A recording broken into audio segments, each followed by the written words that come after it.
The sun blazed overhead. Meng Anon wore a beige sun protective jacket, a straw-woven hat on her head, and sports shoes on her feet. She paced tirelessly along the field ridges, squatting down every now and then to check the condition of the land while scribbling notes in a notebook she held in her hand. The temperature had soared to a sweltering 38 degrees Celsius. It was only 10 o'clock in the morning, yet large beads of sweat dripped from Meng Anon's forehead onto the soil, vanishing into the ground in less than a second. After graduating from university, she had chosen not to send out resumes and work for a large corporation. Instead, she returned home to inherit a 3-story house and 5 mu of farmland left to her by her parents. She had majored in agronomy during college, making her perfectly suited to tend these fields and conduct planting research of her own. As she jotted down observations about the farmland in her notebook, a flicker of movement caught the corner of her eye. She capped her pen and clipped it to her collar. She squatted down for a closer look, and the ground beneath her eyes abruptly shifted into a stretch of grassland. Thinking it was an illusion, she rubbed her eyes gently, yet the grassland remained when she looked again. Had heatstroke brought on hallucinations? She lifted her head in bewilderment, only to find her familiar farmland vanished entirely. Layer upon layer of terraced fields unfolded before her, lush and green, like a picturesque scroll. Before Meng Anon could process what she was seeing, a smooth mechanical voice echoed beside her ear. Ding! Current Survival World version 2.69.7, Planet, Blue Star. Current number of transported humans, 6.3 billion. Anyone under 16 fails to meet survival criteria and will be placed in temporary stasis.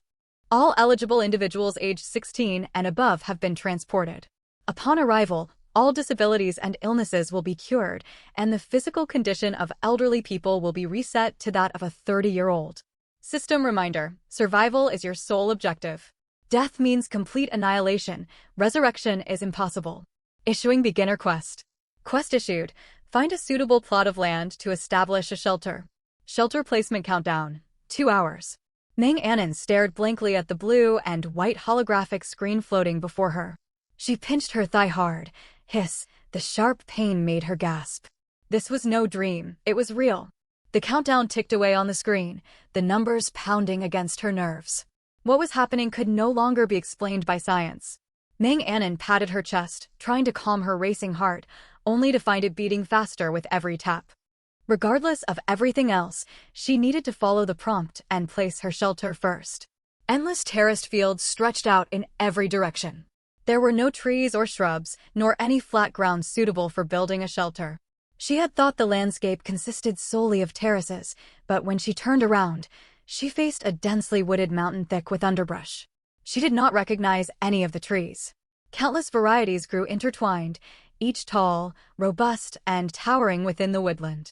The terraces were unsuitable for her shelter, so she had to venture into the forest to search for a spot. 2 hours was not much time. After surveying her surroundings, Meng Anon broke into a light jog and headed into the woods. The path through the trees was fairly level, dotted only with scattered loose stones. As long as she watched her step, she would not easily trip. The air grew more humid deeper inside, suggesting a river, stream, or waterfall was nearby. After walking for half an hour, Meng Anon found 3 potential shelter sites. The first was a spacious flat area on high ground. The second was an enormous hollow tree trunk large enough to house her shelter. The third was flat ground hidden behind thick bushes, adjacent to a small stream. All 3 were decent choices, yet Meng Anon suspected she could find something better. Without lingering, she pressed deeper into the forest. Her route passed several deep pits. One misstep would send her plummeting down. Meng Anon stayed sharply alert as she navigated the winding trail. Eventually she reached a wide, level terrace on higher ground, and the view opened up dramatically. To her left lay the terraced fields where she had first appeared, mist curling above the ridges just like a scene from a painting. To her right rose rolling, layered mountains. With 5.3 vision, she could see everything clearly. She rested one hand on her knee, slightly out of breath after an hour of climbing. Meng Anon's gaze swept across the mountain forest to her right and finally settled on a relatively level stretch of land encircled by a looping waterway. She narrowed her eyes and spotted a patch of dark ground further off, though the distance prevented her from confirming her guess. Curiosity flared intensely within her. 53 minutes and 36 seconds remained on the hologram's countdown. She quickly estimated the distance and studied the terrain ahead. The path was rugged, overgrown with weeds and tangled thorns. Time was running short, and Mang Anon made up her mind. She had to see what that patch of dark soil was. As an agronomy student, such black earth held an irresistible allure for her. Having mapped out her route, Mang Anon set off. She pushed aside weeds and used her notebook to move thorns out of the way, yet dozens of tiny spines still caught on her clothes. By the time she neared the spot she had seen from the heights, her sun jacket and cargo trousers were covered in prickles. She brushed aside waist-high weeds, expecting to arrive at the clearing, only to be confronted by a sheer rock cliff face instead. The cliff stretched far horizontally, but stood only around 2 meters tall. She quickly weighed her odds of climbing over it. If she could find proper hand and footholds, the climb was achievable. Less than 20 minutes remained, leaving no room for hesitation. She stepped forward to examine the rock, searching for places to grip. When she reached the left side, her eyes lit up. Several small, indented hollows dotted the surface, positioned perfectly for a person to scale. Yet a new problem arose. She had never learned rock climbing, and this would be a serious challenge. She calmed her thoughts and scuffed the soles of her shoes against the soil. Suddenly an idea came to her. She tucked her notebook into her waistband, knelt down and scooped up a handful of dirt to rub between her palms. The soil would offer some grip, better than climbing barehanded. Mang Anon located her first foothold and a sturdy handhold. She tested the rock by shifting her weight, and it held firm. She then placed her foot inside the hollow indentation. The first move went smoothly. She found her next foothold, planted her foot securely, reached for a higher grip, stabilized with one hand, and hauled herself upward. At that moment, loose gravel tumbled down the cliff. Mang Anon reacted instantly, closing her eyes and ducking her head. Pebbles clattered against her head and back. Fortunately, the stones were small and caused no injury. She continued climbing step by step. Her arms began to ache badly, but only a short distance remained. Fighting through the soreness, she rested one forearm on the cliff's top ledge, followed quickly by the other. Tightening her core, she pushed off hard with her legs, pulled with both arms, and hauled herself onto the plateau above. The hologram showed 2:43 remaining on the countdown. There was no time to catch her breath. Shaking legs and all, she sprinted forward. After 5 strides, she slammed to a halt. Another cliff face dropped away ahead of her, and this time she stood on the upper edge. She looked down at an open clearing roughly 60 square meters in size, half surrounded by the stream. On the right side of the clearing lay the dark soil she had spotted from the heights. Joy welled up inside Mang Anon. It really was black earth. Though it measured only around 5 square meters by sight, it was more than enough. 1 minute and 25 seconds remained on the countdown. There was no time to climb down slowly. She drew a deep breath, identified a spot covered with thick soft grass below to cushion her fall, shielded her vital organs, and jumped without hesitation. She rolled twice upon landing and scrambled back to her feet. She aligned the outline of the shelter projected by the hologram onto the ground and tapped to place it. Confirm this location for shelter placement? Yes. A silvery white flash erupted from the ground before her eyes, so bright she instinctively squinted. Several seconds later the light faded, and a green bamboo house materialized out of nowhere on the flat ground. It had no front doorway and stood plainly above the earth. It was an ordinary green bamboo dwelling, roughly the size of a single room. Peering through the open entrance, she saw completely empty space with no furniture of any kind. She was about to step closer to inspect it when the smooth mechanical voice spoke once more. Initial shelter successfully placed. You're the final survivor out of 6.4 billion to establish a shelter. Congratulations, you have earned the title, Wanderer Who Lags Behind. Survival Calendar. Day 1, World, Frost Barren Azure Sea, Coordinates, Mountain Stream Valley Bank. Survival Zone. Zone 888666. Weather, clear. No special weather conditions. Temperature, 26 degrees Celsius. Today's recommended activity, construction. Beginner protection period. For days within shelter boundaries, players are immune to all damage. During the protection period, all harmful attacks directed at players are reduced by 90%. Areas outside the shelter hold countless unknown dangers. Always stay vigilant while exploring. Beginner hint. When night falls, dormant threats will awaken, yet resources will also grow more abundant. Seek fortune amid peril?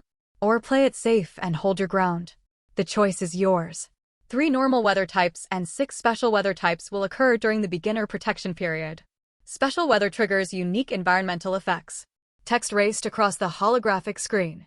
Without the automated voice narration, she would never have finished reading one notice before the next appeared. Player profile, name, Meng Anon. ID, pending. Race, human. Health, excellent. Stamina, 30/100. Spirit power, 69. Luck, 8. Satiety, 60.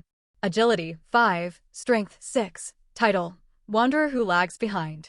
When equipped, all movement speeds in your field of vision are slowed to 0.8x. No subtle motion can escape your sight. Shelter, bamboo hut. A green bamboo hut that leaks when it rains and drafts when the wind blows. Useless as it may seem, it is gentle and pleasing to the eye. Backpack, 12 slots. Each slot can hold up to 99 identical items. Player stats loaded. Player talent generated. Beginner survival supplies delivered. Talent, all things grow. Primary upgradable formed from the player's innermost primal desire. Skill 1. Gather all things passive. Any resources you harvest will be doubled. Damaged or incomplete items you collect will be restored to perfect condition. Skill 2. Master Farmer passive. The success rate for crops you plant rises by 50%. Mutation probability rises by 50%. Skill 3. Green Vitality. Your hands hold the power to heal all living things. Any injury or ailment can be fully cured by your touch. Cooldown, 7 full days. Skill 4. Unlocked pending. Note, talent skills activate once the beginner period concludes. Beginner survival supplies, which butter bread ×1, vitality mineral water ×1, woolhide basic survival gear set ×1. Survival interface fully unlocked. Players may summon or dismiss it at will. The hologram dissolved into a streak of blue light that settled on her inner forearm, forming the shape of a blue flower. It was rather pretty, she thought. It was almost like fulfilling her small wish to get a tattoo without enduring the pain of needles on her skin. Slap. A sharp crack echoed through the quiet forest as Meng Anon smacked her own forehead. Meng Anon, Meng Anon. Can you focus on the situation instead of daydreaming about trivial things? She did not rush to examine everything straight away. First, she pulled out all the thorns stuck in her clothes. She looked like a walking hedgehog. Picking each thorn out one by one would waste too much time, so she took off her jacket, spread it flat on the ground, and scraped away all the spines with her notebook. She removed the thorns from her trousers slowly and carefully. Once she was no longer prickling all over, she tried summoning the interface with her will. In an instant, the hologram reappeared. She immediately opened the constantly flashing chat channel. World, Frost Baron Azure Sea, Zone 888666 Public Chat. Population, 150,000/150,000. Spicy grilled squid, holy heck. Can anyone relate? 1 second I was playing a survival game, the next I'm actually inside it. Does anyone understand what I'm going through? Pretty poached egg. Could we have gotten transported in a less embarrassing way? Damn it, I was on the toilet and suddenly my butt went cold. Too handsome for my own good. Cut the meaningless chatter. Can anyone explain what is going on? Are there any beta testers around? Koi blessings await. You've been reading too many web novels. Spear covered in dung. It might not be impossible. Novels always mention beta players, right? No one knew if beta testers existed. At least none had stepped forward yet. Meng Anon thought the possibility could not be ruled out. The chat channel flooded with excited discussions, but contained little useful information. She exited the channel and opened her personal profile, scrolling rapidly until she found the title she had obtained. Confirm equipped title, Wanderer Who Lags Behind. Yes. Curiosity filled her. What would the world look like slowed to 0.8x speed? She had only seen similar effects on her phone and wondered how it would feel in reality. She quickly tested it. The moment the title activated, the stream's current seemed to slow, and the leaves rustling in the summer breeze also moved at 0.8x speed. After observing the effect briefly, she unequipped the title. In her opinion, the ability was extremely useful, yet impractical for daily use. Right now, it would only hinder her movement. In the upper left corner of her profile page was her backpack. She tapped to open it, revealing the bread, bottle of water, and survival gear pack inside. She opened the gear set. A stone pickaxe, wooden axe, hoe, entrenching tool, dagger, and rope were laid out before her, 6 complete tools. Each item displayed its own stats when selected. Ordinary stone pickaxe, effective against common stone. Durability, 100/100. Ordinary wooden axe, can fell tier 1 and lower ordinary timber. Durability 100/100. Ordinary hoe, used for land cultivation. Disposable tool. Tilling 1 square meter consumes 20 durability. Durability 100/100. Opening the gear pack occupied 8 of her 16 backpack slots. After reviewing each tool's stats, she closed the backpack, took out the hoe, and headed straight for the black soil patch. That dark earth exerted an irresistible pull on her. She could not explain why she felt so drawn to it. She had never reacted this way before entering this world. Perhaps her obsession with black soil had deepened after being transported here. There was no way to know for now. Soil is generally structured in distinct layers: the organic horizon, humus horizon, alluvial horizon, parent material horizon, and bedrock. Cultivated farmland, however, does not follow this standard stratification. She had just reached the edge of the black soil with the hoe slung over her shoulder when the familiar mechanical tone sounded again. Detect possible bindable territory, black soil. Bind now? Yes/no. Without the slightest hesitation, yes. Congratulations, player Meng Anon. You have successfully bound territory, black soil. This land will be incorporated into your shelter zone and protected during the beginner period.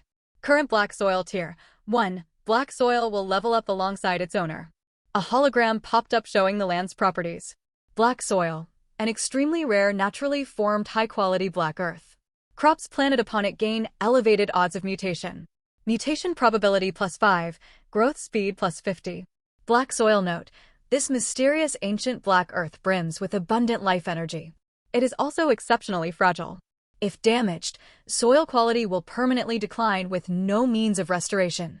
Protect this mysterious land well, it will bring you great surprises. Meng Anon's heart thumped with excitement. She had known from the first moment she laid eyes on it that this was the place she wanted most. If it were not for how strange it would look, she would have knelt down and kissed the soil. She explored the black soil thoroughly and jotted down her observations in her notebook before leaving. She possessed no seeds yet, so there was nothing she could do here for the time being. Her top priority was finding food. Her beginner supplies consisted of merely 1 loaf of bread and 1 bottle of water. Meng Anon could not even begin to complain. Though she was thirsty already, she resisted drinking the water. The bamboo hut stood built from genuine bamboo poles, plain on the outside and equally unadorned within. It was completely empty, the floor simply the original grassy ground. As if only an empty frame had been erected on the clearing. She opened her interface and checked. Upgrading the shelter required a considerable amount of materials: timber times 25, stone times 10, rope times 3, nail times 2. Meng Anon roughly knew how to obtain timber and stone, simply cut down trees and quarry rock. But she had no idea where to find rope and nails for the moment. Well, instead of dwelling on the problem, she needed to focus on practical work. She swapped the hoe in her hand for an axe and headed toward the forest ahead. She had noticed the wide variety of trees here the moment she arrived in this world, though she had not had time to examine them closely back then. Now that she slowed her pace, she looked up to study the huge trees surrounding her. Right in front stood a cloud cotton tree. Clusters that looked just like fluffy clouds grew along its trunk, and it stood roughly 4 meters tall.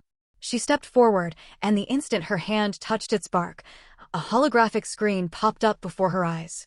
This is an ordinary cloud cotton tree. Cloud cotton tree? The name suited it perfectly.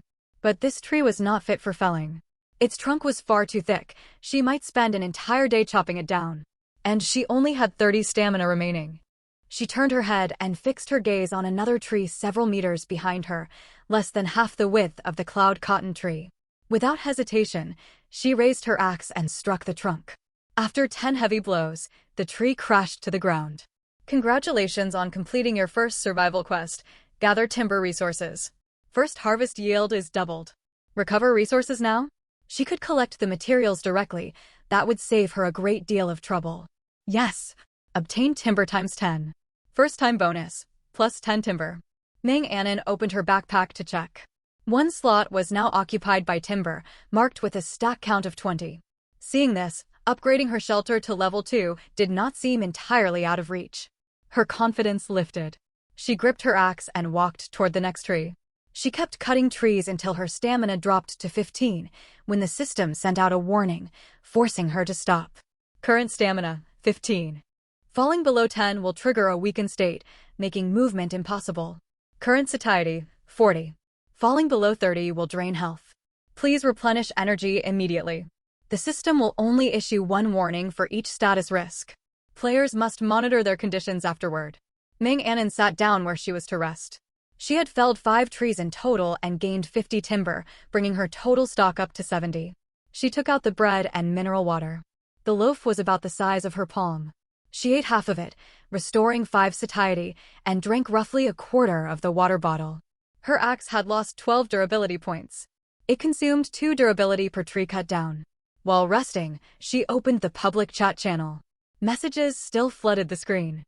This time she filtered out meaningless chatter to seek useful information. Pretty poached egg, I found a wooden treasure chest in the woods. Inside were a bottle of water and a loaf of bread.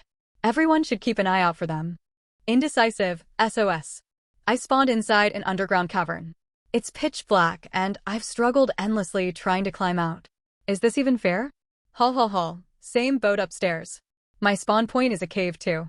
Too handsome for my own good. If you find a wooden chest, don't just loot the contents. The chest itself can be dismantled into planks. Pretty poached egg? Why didn't anyone tell me that? Rolling in wealth, I've listed goods on the trade market. Come take a look if you're interested. Ming Anon paused scrolling upon seeing this message. People were already trading this quickly? She opened the trade plaza and saw numerous listings already posted. Some players offered 1 bottle of water in exchange for 20 timber, 1 loaf of bread for 30 timber plus 5 stone.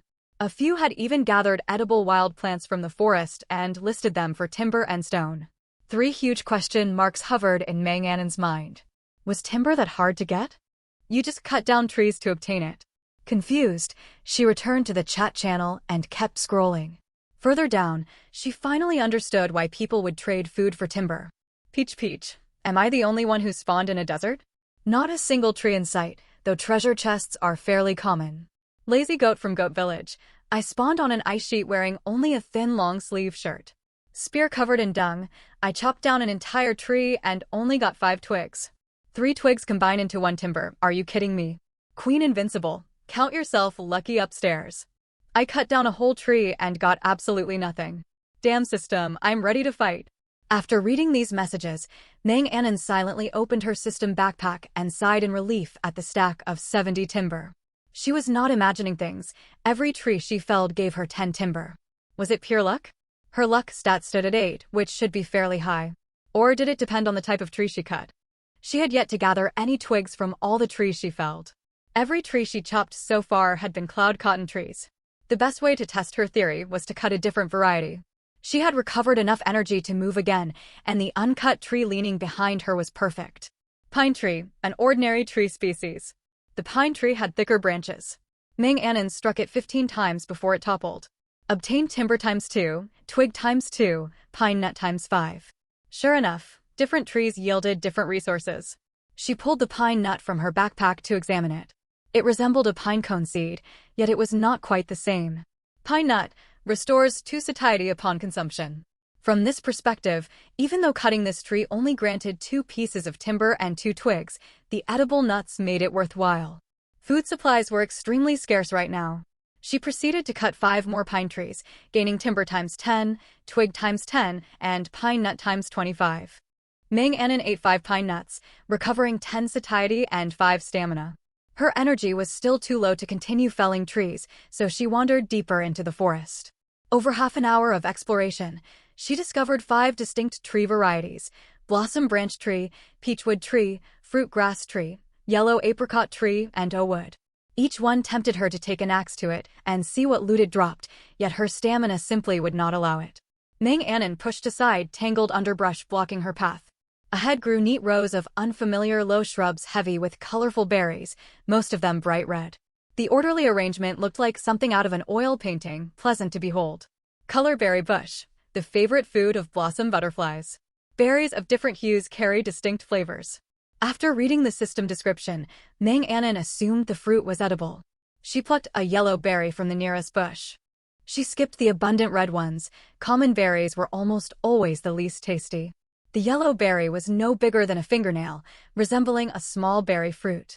She wiped it casually on her jacket and popped it into her mouth. Ugh, bleck, bleck. Do blossom butterflies have weird taste buds? This tastes exactly like gasoline. How can they stand this? She spat the pulp out, yet the faint petrol aftertaste lingered on her tongue. Meng Anon quickly ate a pine nut to mask the flavor. Pine nuts were far nicer, carrying a subtle nutty aroma. Once the gasoline tang faded, she turned her attention to the remaining colored berries. Meng Anon scratched her chin, unwilling to give up on fruit that could restore satiety. Should she keep testing? She stood to lose nothing by trying. She picked one berry of each remaining color: purple, green, blue, red, and pink. Meng Anon picked up the striking purple one first and bit into it. The instant her teeth pierced the skin, a strong brick dust flavor flooded her taste buds. Bleck, bleck. Refusing to admit defeat, she tasted every other berry one after another. Smoke flavor, gunpowder tang, earthy mud taste, rusted metal aftertaste. Meng Anon. There were 12 clusters of color berry bushes in this area. Once laden with plump, vivid berries, every bush was now stripped bare, leaving only green foliage. Meng Anon squatted beneath a nearby pine tree, staring intently at her holographic panel. Her formerly empty backpack now held a stack of the colorful, strange berries. After forcing down several berries despite their awful taste, she noticed both her satiety and spirit power slowly regenerating. The effect was mild, but for anyone who only owned a single water bottle and half a loaf of bread, or rather, every other survivor, these berries were an invaluable resource. Meng Anon had gathered 4 stacks of color berries. She operated the Trade Plaza interface and quickly listed her strange-tasting color berries. She set no fixed exchange price and added a note below, message privately to negotiate trades if interested. The reason she avoided fixed pricing was simple. Meng Anon wanted to find out what resources other players possessed. Judging from the chat channel, every survivor had spawned in different terrain, so their available loot varied widely.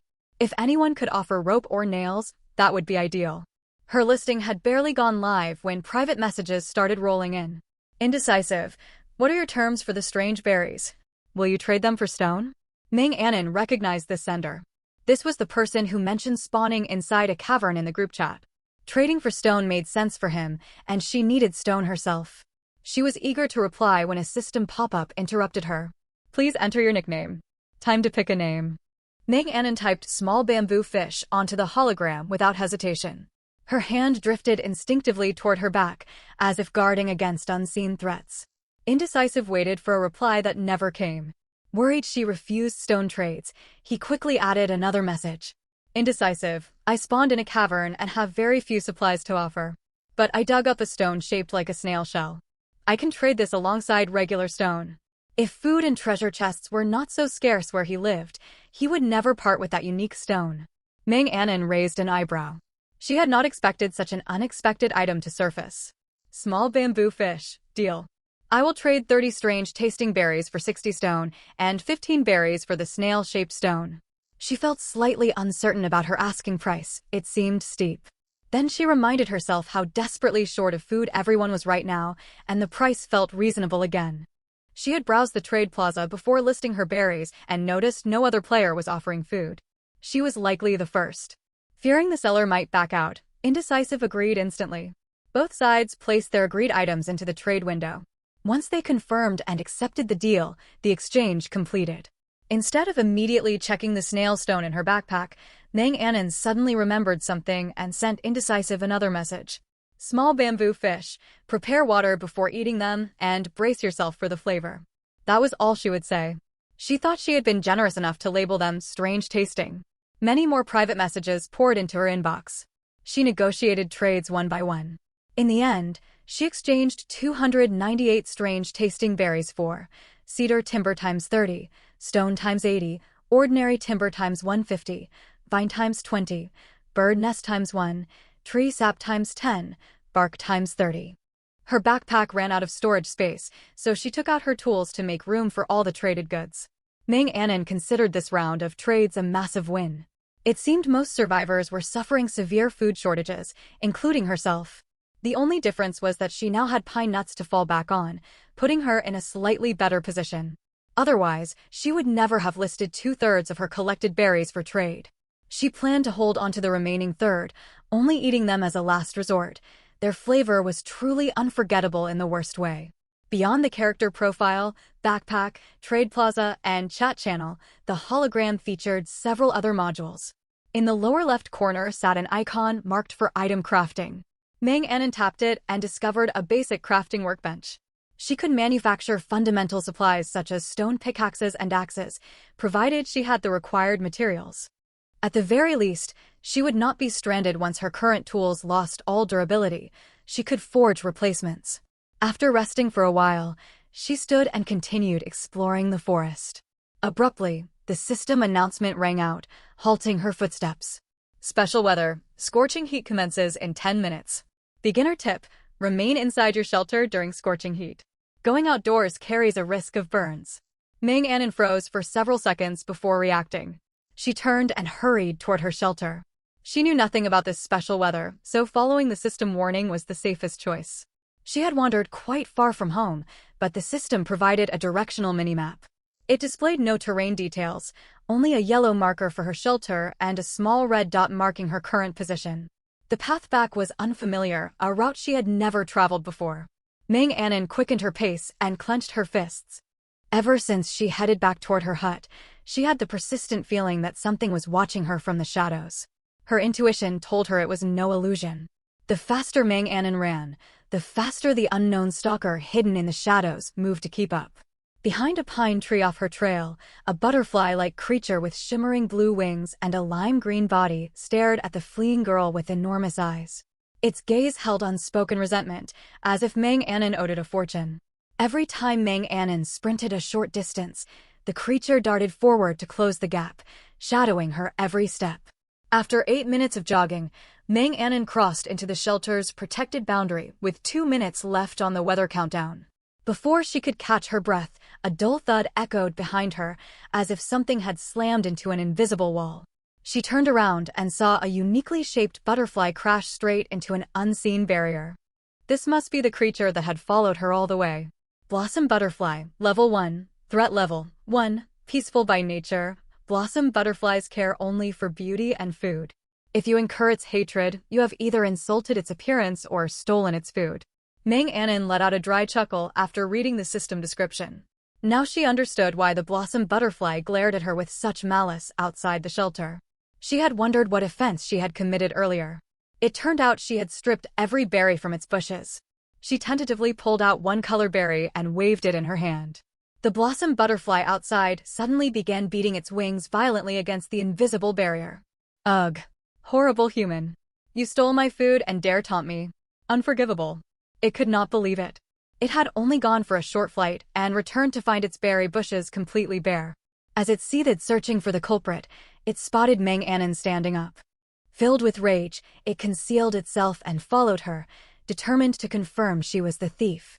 While Meng Anon watched the butterfly throwing a fit, the scenery outside the shelter slowly began to shift red. It was not just the plants and ground changing color, the entire sky turned blood red.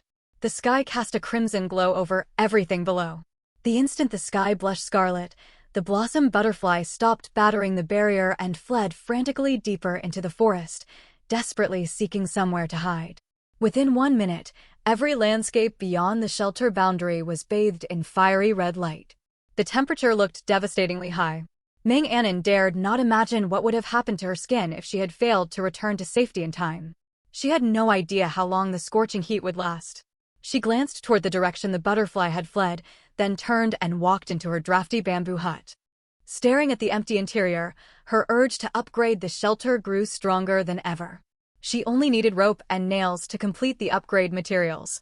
She planned to check the player trade market to see if anyone listed those 2 items. Opening the public chat channel, she automatically glanced at the zone population counter at the top. World, Frost Baron Azure Sea, Zone 888666 public chat. Population, 149,560/150,000. Meng Anon's pupils shrank. Over 400 people were already dead. Only a few hours had passed, and this was still during the beginner protection period. How could so many lives have been lost? Was this really considered a protected phase? The chat channel buzzed with activity. Lazy Goat from Goat Village. Is this weather normal? I spawned on an ice sheet. Everything outside my shelter is melting right now. Ho ho ho, what's going on? The system announced the special weather scorching heat, but I'm inside a cavern and can't see a thing. Little greengrocer girl, oh my god. I rushed back to my shelter at the very last second before the special weather hit, but my foot was still outside the boundary when it triggered. Now my foot has a minor burn. Does anyone have healing medicine? Sob sob. Ho ho ho, good heavens. That means I'm basically a chicken trapped in an oven, and I'm the chicken. Scared.jpg StarPie, haven't you noticed the player count in the channel dropping? I bet those people failed to get back to their shelters in time. Whirlwind party.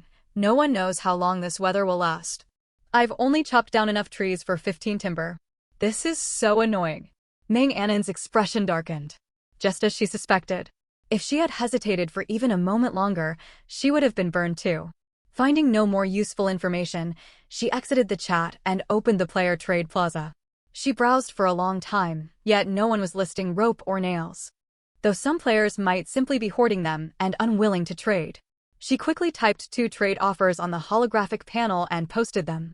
2 pine nuts in exchange for 2 nails, other offers negotiable. 2 pine nuts in exchange for 2 rope, other offers negotiable. Food was the most scarce resource right now. Trading food would draw far more interest than timber or stone. Barely seconds after her listings went live, several private trade messages popped up. Sunny egg yolk, I've got 2 nails. But these are vital materials. I opened countless wooden chests just to get them. I want 2 pine nuts plus 10 timber. She raised an eyebrow reading the message. So these materials could only be obtained by looting wooden chests. She really had terrible luck then. She hadn't come across a single treasure chest yet. Wasn't her luck stat 8? Was the system cheating her? Meng Annen even backed out to double-check her stats. Luck was definitely 8, she hadn't misremembered. Sunny Egg Yolk waited patiently for a reply. Nails were essential for upgrading to a Tier 2 shelter, so he had no fear of finding buyers. Sure enough, when Meng Annen returned to the trade interface, she agreed without hesitation. Small bamboo fish, deal. But I have one condition. Timber doesn't just grow on trees, and the drop rate is terrible. She typed the line without the slightest twinge of guilt. Everyone else really did suffer from abysmal drop rates. Sunny Egg Yolk, what's your condition? Small bamboo fish, I need to know your luck stat. It was hardly confidential information. Sunny Egg Yolk agreed. He took a screenshot of his character profile, erased all other data, and sent only his luck value to Meng Annen. Meng Annen opened the image. Sunny Egg Yolk's luck was 3. Alright, she had nothing more to say. It seemed finding treasure chests didn't solely depend on luck. Now that she had the information she wanted, Meng Annen finalized the trade immediately. She only needed 2 more lengths of rope. Another player messaged her about rope, an old acquaintance. Indecisive. 2 rope for 4 pine nuts. Meng Annen, might as well rob me outright. She ignored this price-gouging player and checked other incoming messages. No one else was offering rope, others only asked if she would accept alternative goods. She dismissed all of them. Indecisive must have realized his asking price was far too steep and sent another message. Indecisive, 3 pine nuts. I really can't go any lower. I risked my life to get this rope. You have no idea what I went through. I climbed walls to cut vines and nearly fell to my death. Please, have mercy on me. I'm all alone in this pitch-black cavern, I'm terrified. Scared.jpg Meng Annen's mouth twitched, and goosebumps rose on her skin after reading that. No one else had rope available right now. 3 pine nuts were acceptable, but she would not make a losing deal. He needed to throw in 1 extra item. Small bamboo fish, you certainly had a rough time. 3 pine nuts, plus 1 more item. What else do you have to trade? No timber or stone. Deep inside an underground cavern, a fair-skinned girl wearing island-style shirts and sunglasses sat casually on the ground. Her outfit looked like something for a beach vacation, yet her clothes were torn in several places, and half of her sunglass lens was missing, leaving her in a ragged state. She stared intently at the holographic screen. The instant the reply popped up, she jumped for joy, then collapsed straight onto the ground from low satiety and typed her response lying down. Indecisive, no problem. I'm in a cavern, so I've got plenty of stone and no timber. But I found something else, iron ore. It must be valuable, I just don't know what to use it for yet. Small bamboo fish, alright. They quickly confirmed the trade. Iron ore was obviously a precious resource, even if it would not be useful in the early game. It was clear now that spawn locations determined which resources spawned nearby. Player-to-player trading would become inevitable later on, so peaceful exchanges were the ideal outcome. All upgrade materials were gathered. She placed everything together. Detected sufficient materials to upgrade shelter to Tier 2. Proceed with upgrade? Yes/no yes. Shelter upgrading, countdown. 59:56 Meng Anon hadn't expected the upgrade to take a full hour. She could only wait patiently. With nothing to occupy her time, she wandered the full extent of her shelter boundary. The protected zone only covered her bamboo hut and the black fertile soil. The small stream lay just outside the barrier. She squatted inside the safe zone and stared at the stream bathed in crimson light. The water still flowed, but the red glow distorted her vision. The stream had originally been crystal clear, letting her see the riverbed. Now the water looked blood red and bubbling constantly. The extreme heat must have heated it to boiling point. As she closely watched the water's surface, a fish suddenly burst out of the bubbling stream and lunged straight for Meng Anon's face. Shocked, she lost her balance and tumbled backward onto the ground. The fish crashed into the transparent, invisible barrier with a loud slap and fell back into the water. The stream calmed again, as if nothing had happened. Meng Anon sat on the ground, heart pounding. That had definitely been a fish, though she couldn't make out the species. Its whole body dyed crimson by the strange light. If the temperature outside reached 60 or 70 degrees Celsius, how could the fish still be lively? It should have boiled alive. Were native creatures unaffected by special weather conditions? If so, why had the blossom butterfly fled earlier? Meng Anon could find no logical answer. She brushed dirt off her trousers and stood up, gazing at the still simmering stream. Her heavy mood lightened slightly. If fish lived in the stream, she might be able to fish once the special weather ended. The more she thought about it, the better the plan sounded. She would give it a try once the heat subsided. The special weather scorching heat lasted exactly 1 hour. Meng Anon was tilling the black soil with her hoe when the system announcement echoed. Special weather has ended. The sky outside the shelter returned to normal, revealing the lush green forest once more. She set down her hoe and hurried over to the stream. The water cleared up again, yet not a single fish could be seen anywhere within sight. Refusing to believe it, she dipped her hoe into the water and stirred the current. Fine sediment swirled up, clouding the clear stream. She pulled the hoe back in frustration. There really were no fish. Did fish only appear during the special weather? If that was the case, those fish were definitely dangerous. Judging by the one that had tried to attack her. Once the extreme weather lifted, Meng Anon stayed close to the shelter while waiting for the upgrade to finish, only venturing out to gather timber. She focused on cutting pine trees now. Each one yielded pine nuts.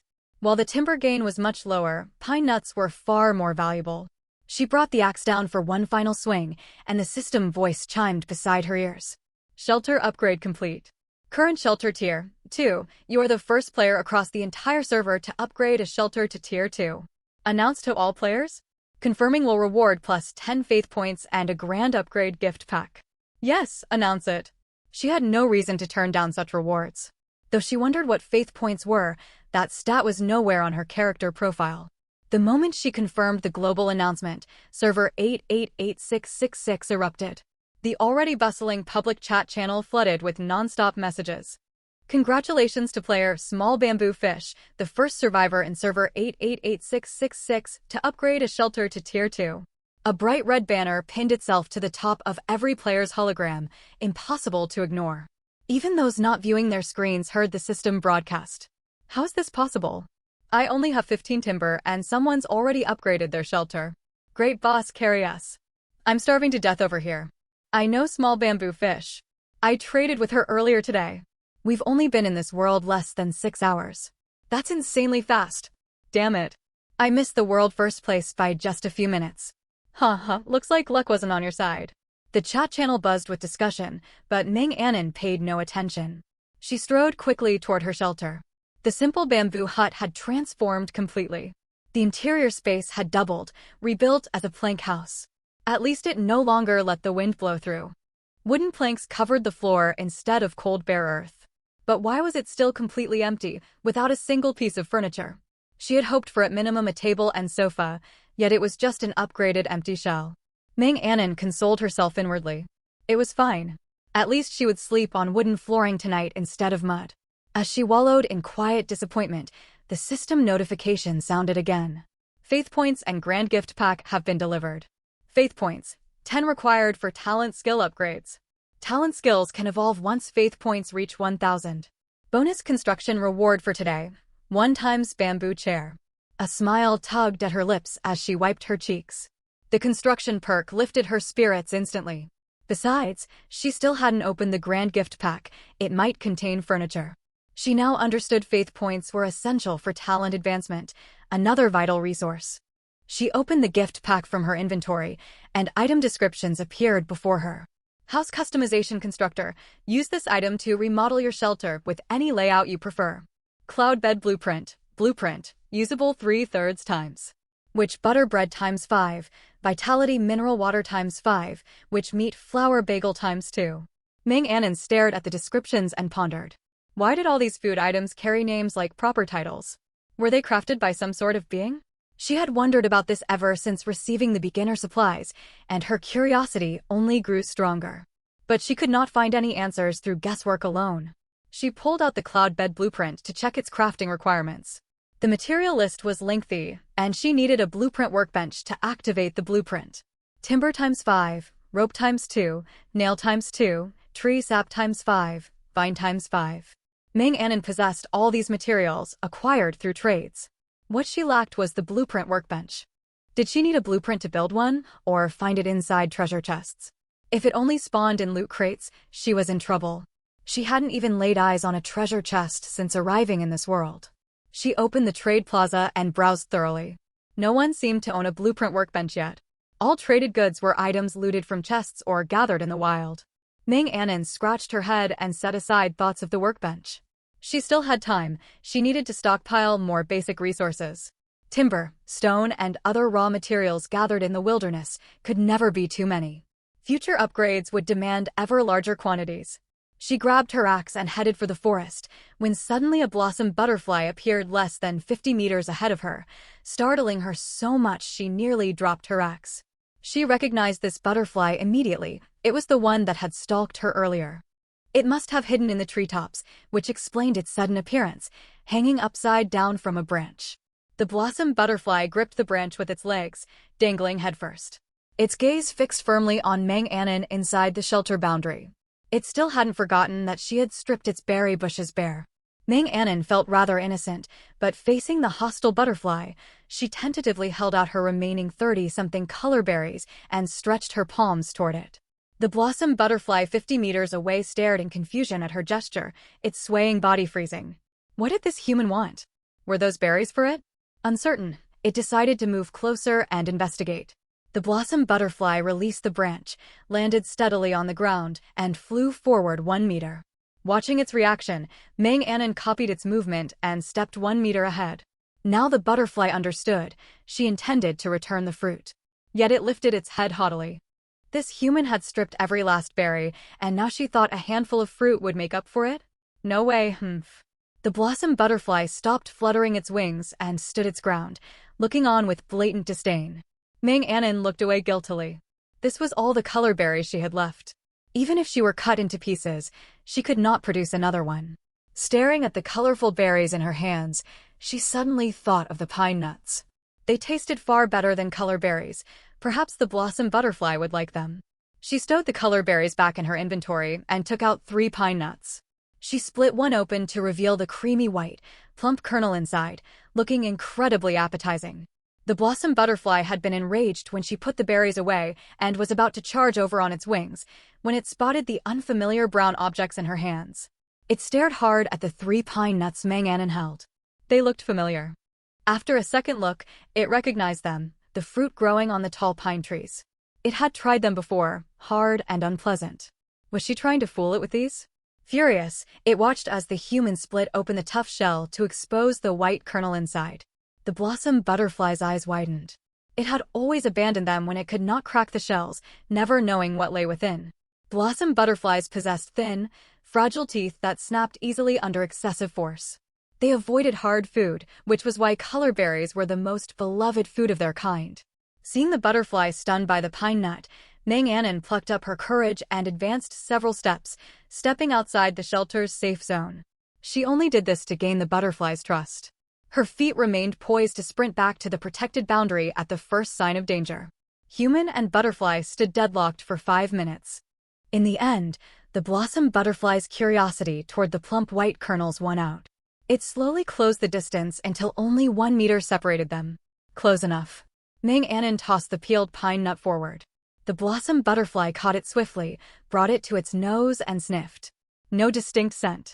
It glanced up at the human and saw her bite into another kernel with a satisfied expression. Relaxing its guard against poison, the blossom butterfly popped the pine nut into its mouth and bit down. The kernel was soft enough that it need not fear breaking its teeth. Rich nutty flavor burst across its tongue. The blossom butterfly's eyes lit up instantly, staring at Meng Anon with amazement. The look in its eyes seemed to say, "You have decent taste to discover such delicious food, far better than color berries. But if these nuts are so tasty, why did she steal my berries in the first place?" The standoff lasted 15 minutes, concluding only after Meng Anon gave the blossom butterfly 10 peeled pine nuts. The butterfly clutched the 10 creamy white kernels and flew back toward the woods. Meng Anon finally relaxed her taut shoulders. It hurt to part with 10 precious pine nuts. She would be lying if she said she felt no sting. But the moment of regret quickly faded. The beginner protection period only lasted 4 days. She could not afford to waste a single second. Meng Anon set off in the opposite direction from where Hua Zhidia had left. She had no interest in some half-hearted, unromantic encounter with her. She was afraid she would rush over and snatch the 10 pine nuts back. Of course, it was only a fleeting thought. She was still quite reasonable when it came to settling debts and honoring commitments. The forest here boasted entirely different scenery and vegetation. It held far more resources than she had expected, yet only a small fraction of them were edible. So far, the only food she had found were pine nuts and colorful berries. She had chanced upon one patch of berry bushes and never stumbled across another after that. She ventured 500 meters deeper into the woods. The trees grew thicker the further she went, and the weeds also rose higher. Meng Anon stood 173 centimeters tall, quite tall among most people, yet the grass now reached her waist. Sunlight dimmed compared to the open land outside, blocked by dense interlocking tree canopies. The silent forest was only broken by crisp crunching sounds as she stepped on fallen twigs and dry leaves.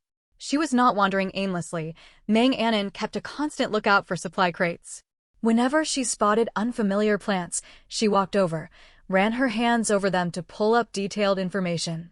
If a tree looked likely to drop valuable loot, she chopped it down on a whim, yet so far, all she got was plain timber and nothing else. Just as she thought this forest held no greater surprises, the ground beneath her feet felt strange. Every previous step had landed firmly on solid earth with a sharp crunch, but this time her foot pressed down onto something soft. Meng Anon did not dare glance down. The instant her weight settled on the object, a hissing sound reached her ears. She knew full well what it was without looking. She had stepped on a snake. Without hesitation, she spun around and sprinted back toward her shelter. When she had run roughly half a meter away, the snake's body, which had blended seamlessly into the ground, returned to its true form. It was a massive serpent half a meter thick, covered in dense patterns dotted with countless black specks, enough to send a chill down anyone's spine. At that moment, the system notification echoed beside Meng Anon. Black spotted python. Juveniles already reach 50 centimeters in width and 5 meters in length. Fully grown adults can grow up to 1 meter wide and 15 meters long. Highly venomous and ferocious by nature. Its skin shifts color to match its surroundings, letting it hide silently within the forest and lie in wait for prey. So she had walked straight into the black-spotted python's trap. Her luck stat was supposed to be 8 points. How could she be this unfortunate? Regret washed over her fiercely. She would have been better off having that so-called romantic encounter with Hua Zhidia. Instead, she had her first meeting with a giant python. There was no use dwelling on hindsight. While fleeing, she quickly equipped the tidal slow walker. Time in her field of vision instantly slowed to 0.8x normal speed. Behind her, the black-spotted python coiled its supple body, twisting back and forth. Its tongue flicked constantly, emitting menacing hisses as it fixed its predatory gaze firmly on its fleeing prey. Meng Anon pumped her legs relentlessly, with no spare moment to look back at the serpent. She could not afford to stop. Every survival instinct inside her screamed danger. The black-spotted python watched Meng Anon flee with the haughty air of a superior predator, utterly dismissive. Its tail swept back and forth across the ground, kicking up clouds of dust. The next second, the python's enormous body twisted sharply and glided rapidly toward her. In less than 5 seconds, it drew alongside her. Its lithe form coiled around her in an instant, trapping her tight. She had run for 3 whole minutes, but the snake had caught and ensnared her in merely 5 seconds. The sheer gap in strength sent a jolt of panic through her. The serpent's grip tightened further. Struggling to breathe, her face turned purple. Just as she thought she would slowly suffocate to death, the python flicked its tail, sending her flying through the air. An instant later, she plummeted straight into its open maw. Meng Anon was pulled into the snake's mouth. A cold, reeking tongue wrapped around her body. Its sharp fangs were about to graze her arm when an overwhelming urge to survive cut through the dizziness of suffocation. She mentally reviewed every weapon she carried. Her axe was undoubtedly her most reliable tool. She summoned it instantly from her system backpack. She clutched the crude stone axe firmly, forcing herself to stay calm. Waiting for the perfect opening, she summoned all her strength and hacked the blade against the inner lining of the python's mouth. The black-spotted python cried out in agony. Its colossal body thrashed violently. The tongue coiled around Meng Anon loosened slightly as it let out a shrill hiss, and its jaws flew wide open. A powerful stench washed over her. Seizing this fleeting chance, she drew on every last ounce of strength and drove the stone axe hard into the python's upper jaw. Aiming straight for a vital spot, she felt resistance as the axe bit into flesh as though striking stone. The python writhed and rolled in torment, trying to shake her out of its mouth. But she was already inside. There was no way she would let herself be cast out. Refusing to release her grip on the wooden axe handle, she held on as the python rolled its head, the axe slicing bloody gashes across every surface inside its mouth. Enraged, the black-spotted python curled its tongue around her and flung her out of its jaws. Her body crashed brutally onto the ground. Stones and twigs tore countless bleeding scratches across her skin. Every part of her throbbed with pain, yet she dared not relax for a single second. She propped herself up using the stone axe and lifted her eyes toward the python. The python twisted in agony. She must have struck a critical wound inside its mouth. Its massive body crashed against trees, sending them swaying unsteadily. The python shook its head repeatedly, as if the motion could ease its injury. Several times it attempted to lunge and ambush her, yet all its movements appeared slowed under her tidal effect, and she dodged every strike.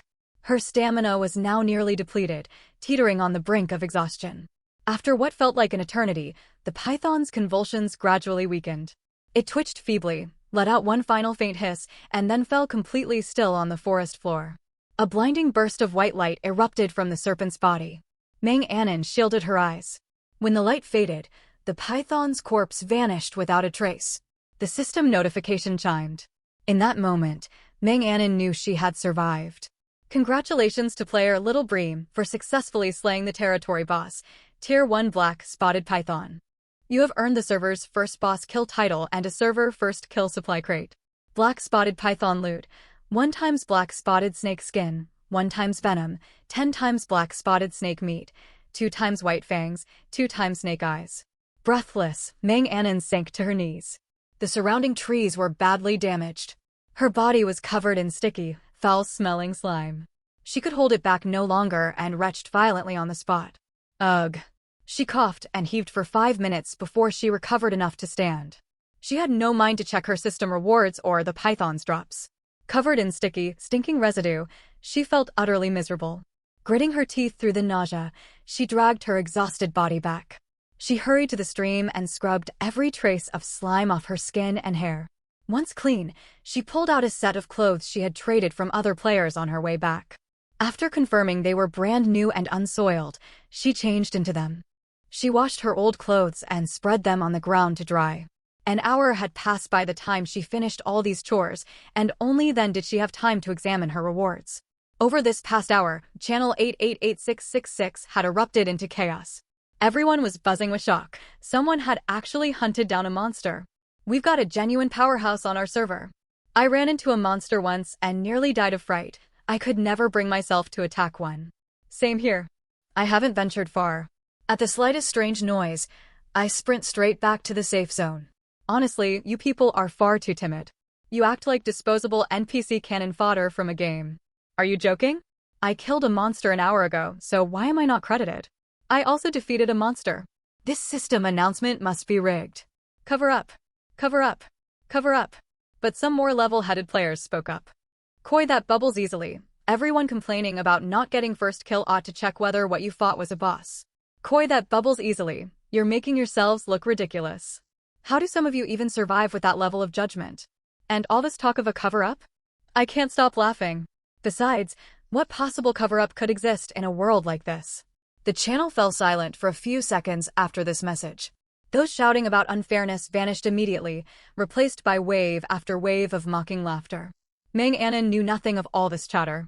She sat on her wooden floor, staring at her first kill supply crate. It was no ordinary wooden crate, it was crafted from bronze. Her eyes lit up with excitement. She rubbed her hands together eagerly and muttered to herself, "My luck stat is 8 points. Please, please give me amazing loot. Whether I strike it rich depends entirely on you." A bronze supply crate was undoubtedly the finest reward available right now.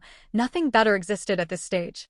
After finishing her quiet prayer, she lifted the crate's lid with both hands. 15 times Witch Toast Slice, 10 times Lily Duo Mineral Water, 5 times Lily Duo Energy Drink, 5 times Witch Croissant, Blueprint, Workbench times 1, 50 times Nails, Blueprint, Water Condenser times 1, Random Furniture Ticket times 1, Hunting Knife times 1. Reading the floating interface, Meng Anon's lips stretched into a wide grin. This brutal fight had absolutely been worth it. She had even received the workbench blueprint she had been longing for. All the aches across her body faded, swept away by sheer joy. She quickly summoned the workbench blueprint, placed the cloud bed blueprint onto it, inserted the required materials, and hit craft. The cloud bed blueprint allowed 3 total crafts. She planned to build one first to see what it was like. The name had already sparked her curiosity. Construction would only take 5 minutes. She did not waste the waiting time and quickly inspected the remaining supplies. She used the random furniture ticket straight away. It generated a toilet that could be installed wherever she chose and used immediately after placement. Joy surged through her. Was her 8-point luck finally kicking in? She felt like a true lucky player. The water condenser blueprint only lacked plastic. She already possessed every other required material. The blueprint was single-use only. The hunting knife featured a solid wooden hilt and a cold gleaming blade as long as her arm. Highly satisfied, she stored it inside her storage space. If she faced similar danger next time, she would be far better equipped to defend herself. The 5 minutes passed, and her cloud bed finished constructing. Would you like to place it now? Yes. She selected a spot she favored inside her modest shelter. Confirm this placement location? Yes. The next instant, a bed shaped like soft white clouds materialized before her eyes. It was a massive bed measuring 2.2 meters long and 2.2 meters wide. Freshly washed and dressed in clean clothes, Meng Anon threw herself onto the plush mattress. She let out a contented sigh. After surviving such a vicious battle, lying on this soft bed filled her with pure bliss. True to its name, it felt as if she was resting atop real clouds. She could already imagine how wonderfully she would sleep tonight. Meng Anon lay quietly on the bed for several minutes, yet only several minutes. This was no time for rest. She sat up and examined the drops from the black, spotted python. There were only 10 portions of snake meat, each no bigger than 2 palms. Meng Anon, does the system really have to skim rewards this shamelessly? She received half of the python's hide. Black spotted snake skin, hide dropped by the black spotted python boss. Usable in all forms of crafting. Incorporating this material can yield unexpected special effects. Venom. Highly toxic core venom of the black spotted python. A single drop is lethal. Use with extreme caution, be careful not to poison yourself. Black spotted snake meat. The first bite of each portion fully restores satiety and raises spirit by 20 points. White Fang. Crafting material. Items forged using White Fangs gain bonus extra attributes. Snake Eye. Alchemy ingredient. Randomly boosts attributes when brewed into medicine. Requires the player to possess the alchemist occupation to neutralize toxicity, otherwise, only poisoned concoctions can be made. After reading all the descriptions, she saw many valuable items, though most were useless to her for the time being. She pulled out 1 chunk of raw snake meat. Eating it raw was out of the question. She browsed the player trading marketplace, but found no one selling flint or fire starters. She had no choice but to store the meat back in her backpack and wait until she obtained fire to roast it. Stepping outside the shelter, she saw dusk painting the surroundings. Night was fast approaching. In her current exhausted state, staying safely inside the shelter after dark was her wisest option. Venturing out would be suicide. At that moment, a system notification popped up. Survival calendar. Day 1. Time, 17:59. Weather, clear. Special weather, none. Temperature, 26 degrees Celsius. Survivors, the clock strikes 6 o'clock. Traveling outdoors during nighttime hours is not advised. Maintain strength.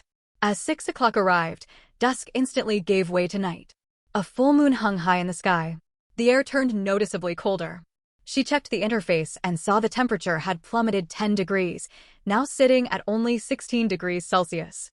She was lightly dressed in a short-sleeved t-shirt and ordinary loose cotton trousers, unable to withstand the chill of the forest. She hurried back inside the shelter in 3 quick strides. The shelter blocked most of the cold wind, only faint drafts seeped through tiny gaps, negligible enough to ignore. Exhausted after a full day of activity, she stretched out flat on the bed. Only now could she spare the time to read messages in the public chat hall. The number displayed at the top caught her eye. Over 10,000 players had perished within a single day. World, Frost Wulinghai, Channel 888666 population, 135,695/150,000. The chat never quieted down. As night fell, most players remained inside their shelters, making the channel busier than ever. Messages scrolled so fast they blurred. Meng Anon skimmed past irrelevant chatter. Lightbulb, my shelter is still Tier 1. It doesn't block wind at all. I'm definitely going to catch a cold overnight. Sichuan pepper oil. I spawned on an ice plane. It's freezing after dark. I'm practically freezing to death. What's the point of surviving? Rat hunter expert. No one has fire sources yet. Survival is brutal. Who would believe 10,000 died? Electric boy at Little Bream. You got the server's first boss kill and first major advancement. You must have piles of great loot. We're all fellow survivors. Why not share some supplies to help everyone get through? Don't be so cold-hearted. Meng Anon raised an eyebrow. She had not expected to see people talking about her. This message sparked a wave of agreement. Many envied her after her repeated system announcements. With someone taking the lead, dozens lined up to chime in. Mr. Mighty, exactly. The greater your power, the greater your responsibility. Don't hide away at Little Bream. Happy Tuan at Little Bream. Big shot, I'm starving. Please spare some food. Reading these lines of moral coercion, Meng Anon let out a quiet scoff. Could they not see what kind of harsh world they were trapped in? It amazed her that people still tried using these tired old tactics. Her fingers tapped across the glowing interface, and she hit send. Little Bream, are these real people? Or did the game's arrival resurrect folks from the last century? How else can so many still rely on outdated moral blackmail?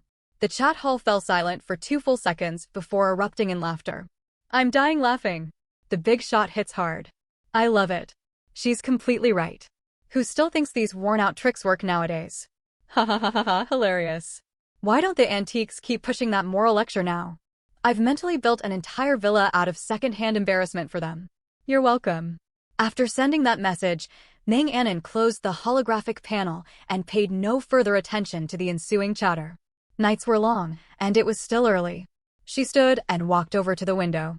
When her shelter upgraded to Tier 2, 2 sliding windows had been added, one on each side. The window to the left stood only 1 meter from her bed. She pushed it open, and a sharp gust of cold wind swept in, chasing away some of her drowsiness.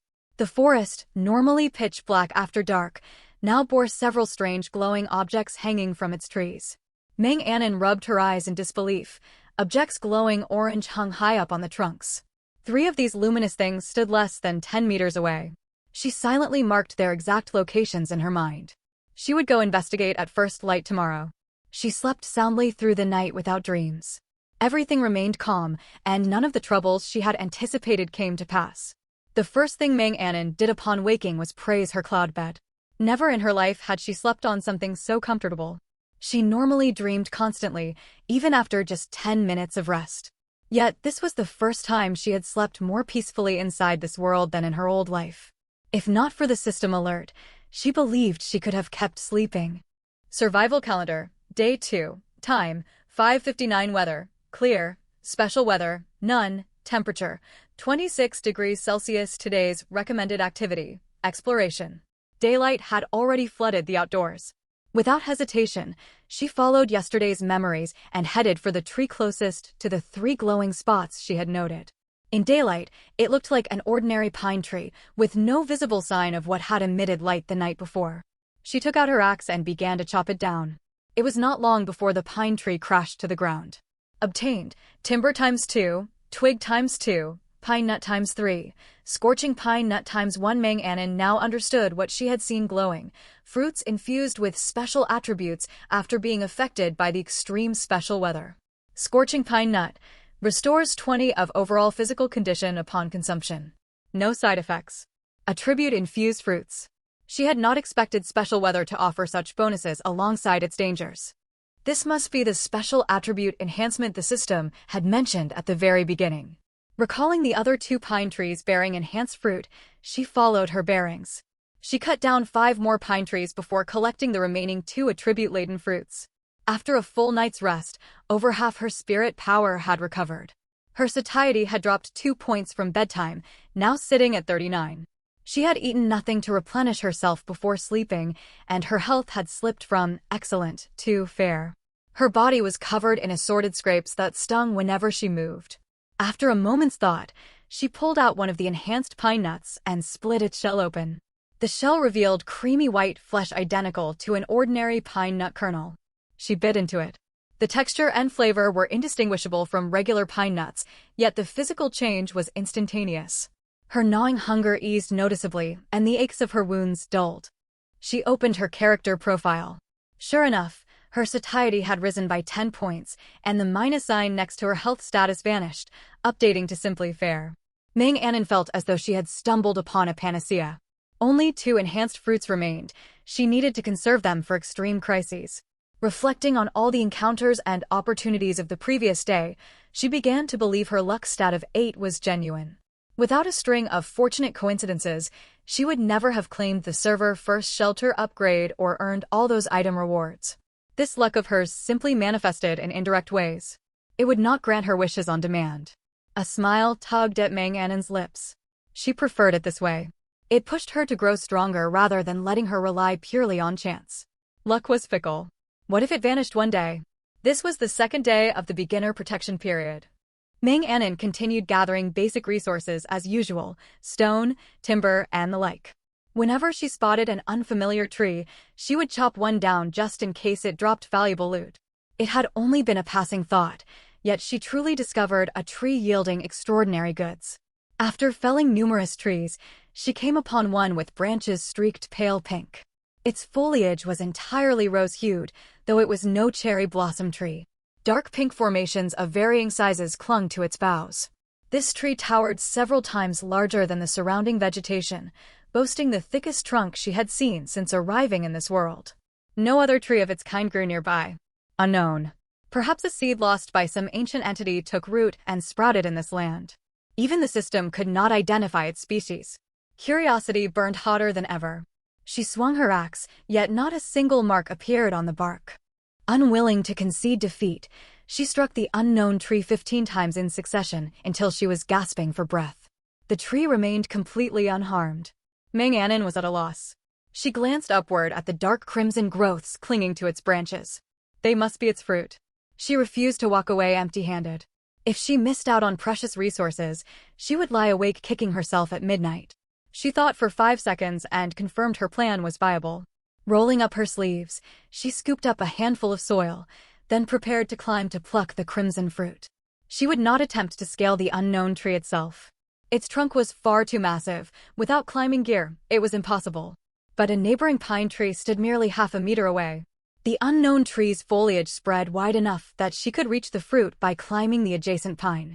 Mang Anon pushed upward without pause until she reached a height where she could touch the crimson fruit. Stabilizing her balance, she stretched out her right hand and plucked one. The dark crimson fruit resembled a Sanwa plum but larger, its skin dusted with fine fuzz. Unknown fruit. The instant she touched the fruit, the holographic notification popped up, still marked unknown. Only one fruit grew within reach in this section. She stowed it in her inventory, climbed back to the ground, and pulled it out for closer inspection. The fruit was palm-sized, reminiscent of the poisoned apple handed to Snow White by her stepmother. Staring at its juicy exterior, her eyes darted about. Fortune favored the bold. After only a brief hesitation, she took a bite. Crunch. Crisp and sweet. Its texture resembled an apple, yet the flavor echoed blueberries. The taste stunned Meng-Anon, her whole body felt revitalized. Still, a faint, subtle hint of rot lingered beneath the sweetness. It was barely perceptible, yet her sensitive palate picked it out immediately. Before she could check her stats or take a second bite, rustling noises sounded behind her. Her heart sank. Could it be another spotted serpent? She did not dare glance back. The half-eaten unknown fruit suddenly vanished from her grasp. Stunned, Meng-Anon looked up and saw it suspended midair. She swallowed hard, cold sweat breaking out across her back. She swiftly equipped her tidal wanderer who lags behind, then sprinted out of the clearing like an arrow loosed from a bow. Whatever pursued her reacted a split second later, driving twisting branches surging toward her fleeing figure. Countless twigs and vines lashed out to attack her. With the world slowed to 0.8x speed before her eyes, she dodged blow after blow. When evasion proved impossible, she pulled out the hunting knife she had acquired the previous day, slicing through every incoming branch and vine. Meng-Anon was shocked by the blade's sharpness. It required almost no effort at all. One light cut severed would clean in two. She had wandered far from her shelter and could not make it back quickly. Her remaining stamina would not sustain constant running, evasion, and counterattacks. As she brainstormed a strategy, she noticed that every branch and vine targeting her bore visible signs of decay. These were clearly diseased limbs, and the rot had taken hold for quite some time. To confirm her observation, she grabbed an incoming vine and examined it closely. Once her suspicion was verified, a plan formed in her mind. But this distraction allowed the vines to coil around her and tighten steadily. The scene felt eerily familiar, one she wished to forget. Ignoring whether the tree could understand human speech, she spoke rapidly. "I can heal your diseased branches. I know the rot plagues you. The sickness has spread across your limbs and even tainted your fruit. I can help you." The constricting branches halted their squeeze. Meng-Anon knew she had gambled and won. The vines loosened and carried her back before the unknown tree. It could not speak, so Meng-Anon continued, "Every word I say is true. You can trust me. If I lie, you can wrap your branches around me again, can you not?" The unknown tree seemed to weigh the truth of her words, shedding a shower of leaves. Ignoring Meng-Anon's messy hair and torn clothes, the sight carried a strange beauty. It reached one branch toward her, coiled gently around her hand, and shook it firmly up and down. A smile spread across Meng-Anon's face, and she breathed a sigh of relief. "We're saved. This tree understands speech. It's reasonable, gracious, and open-minded." After releasing her hand, it sent the half-eaten fruit toward her. Its method was rather clumsy, however. The fruit jabbed straight into her mouth, nearly cracking her front teeth. "Meng-Anon, haha, thank you. I almost lost a tooth." The unknown tree swayed its branches as if replying, "You're welcome. I know I am very generous." Meng-Anon had not spoken empty words. Based on her current abilities alone, she could not guarantee a cure. Yet she possessed her talent skill. It remained sealed during the beginner protection period, but she could attempt treatment once the phase ended. Besides, this was no longer her old world. All manner of bizarre life existed here. Healing a tree was only a matter of time. Still, she could not travel out here every single day. She had other tasks to attend to and could not devote all her energy to this tree. If only she could transplant it back with her. The idea felt unrealistic. It was far too massive, and she lacked suitable tools. She scratched her head in frustration and blurted out, "Can you walk and follow me? Traveling all the way here to visit you every day is too far." Before she finished speaking, she rested one palm against the trunk. A deep rumble rolled through the ground, as if a landslide had begun. The next instant, she watched the unknown tree uproot itself entirely, its tangled network of roots exposed to open air. Meng-Anon's jaw dropped in shock. The unknown tree shook its leaves at her, as if signaling, "Lead the way, hurry up." Meng-Anon understood the gesture. Worried that prolonged root exposure would harm the tree, she quickly set off toward her shelter. Along the way, the tree grew impatient with her walking speed. Vines coiled around her to carry her. She only needed to point out the direction. Less than 15 minutes later, human and tree arrived at Mang Annen's shelter. Vegetation appeared unaffected by the invisible protective barrier. The unknown tree slipped inside with ease. Before Mang Annen could say a word, the moment it spotted the black fertile soil, it moved to take root. It thoughtfully left her some space instead of seizing the entire patch. Mang Annen, what am I supposed to do? Her precious black soil. She had not planted anything yet, and less than half the plot remained free. The unknown tree adored its new home. It anchored its roots firmly, looking as though it had grown there all along. On the other hand, had she gained a powerful invisible guardian? From the way it chased her earlier, she could tell it had mostly been toying with her. Part of its anger stemmed from her stealing its fruit. She could not help but sigh. Her strength was still far too weak. At this moment, her desire to grow stronger burned brighter than ever. The day's recommended activity was exploration. Could this tree be the unexpected reward of her journey? Satisfied with its new location, the unknown tree stretched forth a branch and plucked an unknown fruit to offer Mang Annen. Mang Annen felt utterly flattered. Earlier, plucking one fruit had nearly gotten her strung up, yet now it willingly gifted her another. She accepted it without hesitation. After eating the last fruit, her satiety had recovered 30 points, spirit power rose by 20 points, and her agility increased by 1 point for half an hour. Even though the tree had complained about her slowness, her character sheet confirmed the stat boost remained active, though she did not know how long it would last. One thing was certain, this fruit was an invaluable treasure. She stowed it safely in her inventory to save for emergencies.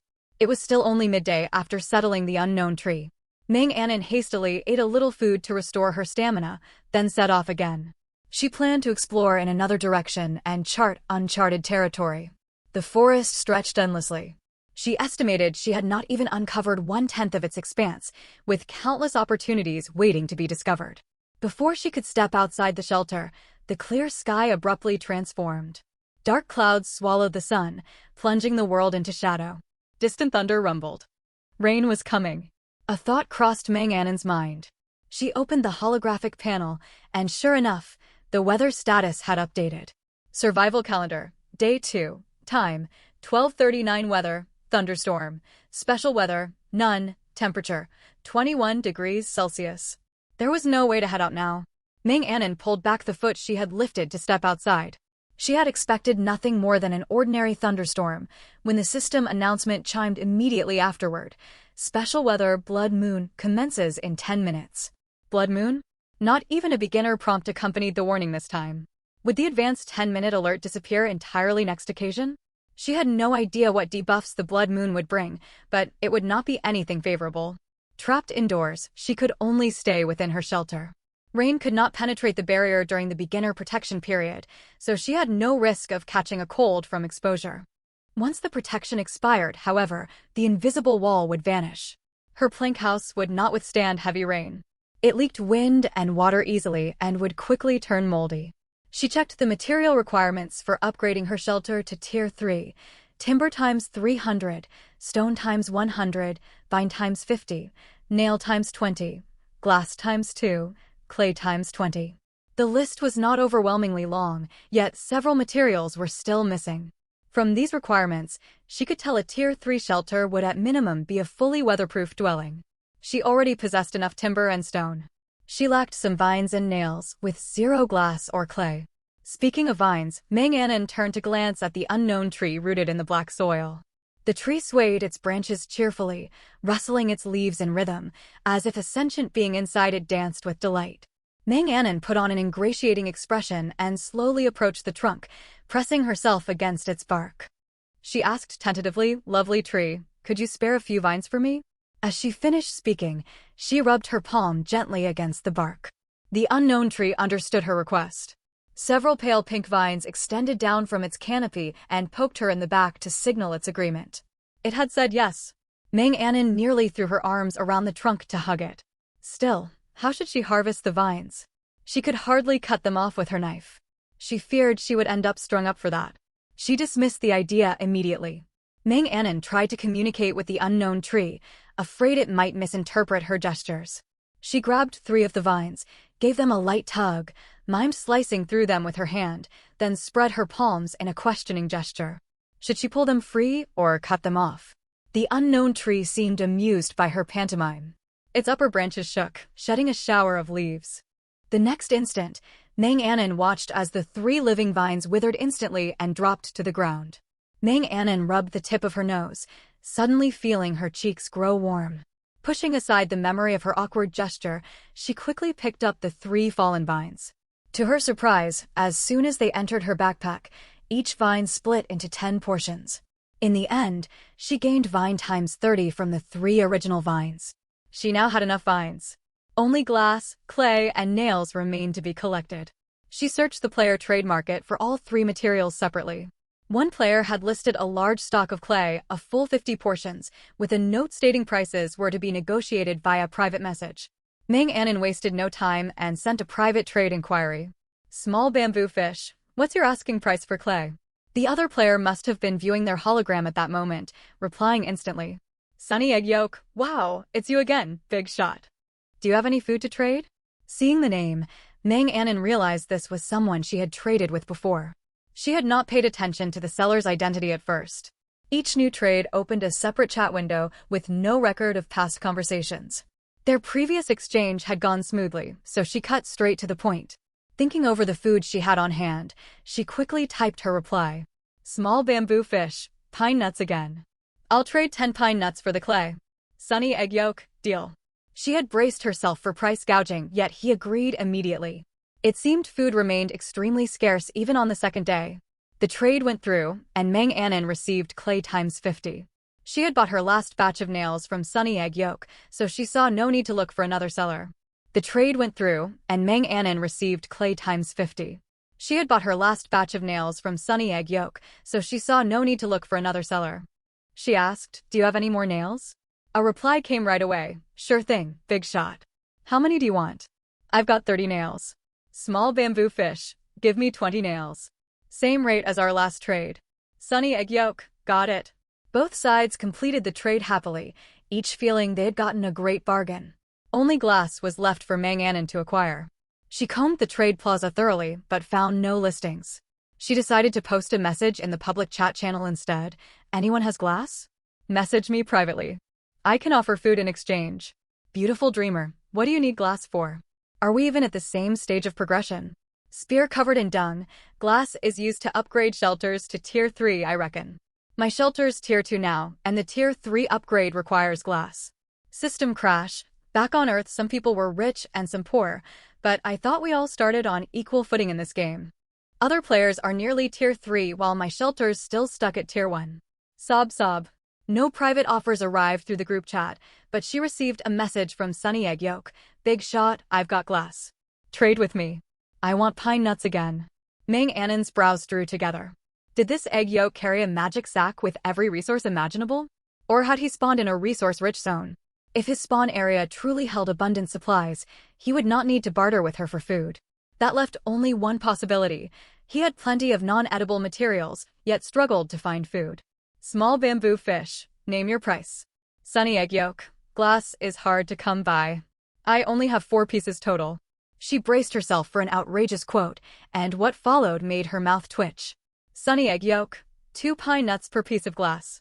Mang Anon had already prepared her haggling tactics, only to receive such a reasonable offer. Small bamboo fish, deal. As an extra gesture of goodwill, Mang Anon sent him 5 more strange-tasting color berries.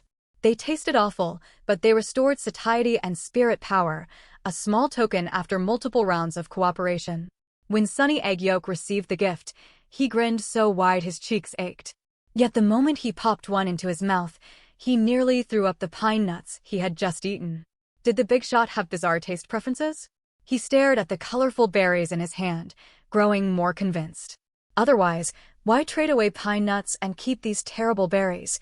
Without further hesitation, he sent over the stinky pop berries he had taken 1 bite of and never touched again from his backpack. Sunny egg yolk, a little gift for you, big shot. Mang Anon was preparing to upgrade her shelter when the notification popped up. She opened the message and saw the complimentary item from Sunny egg yolk. She accepted it without refusal. Small bamboo fish, thanks. 9 minutes had passed since the trade concluded. Only 1 minute remained until the blood moon arrived. Her curiosity was thoroughly piqued. Humans were always filled with wonder and anticipation toward the unknown, and she was no exception. She waited quietly for the blood moon to descend. The minutes slipped by in an instant, and the world outside the shelter transformed abruptly. The scene bore a faint resemblance to the scorching heat weather she had endured before, everything shrouded in crimson. Yet the blood moon brought an eerier dark red hue. Continuous heavy rain turned into scarlet blood rain. The downpour intensified, and thick mist blurred her vision, making it impossible to see anything more than a meter away. The scarlet curtain of rain carried an inexplicable sense of dread, sending a chill creeping up Meng Annen's spine. She studied her thoughts. She had just gathered all materials for the Tier 3 shelter upgrade.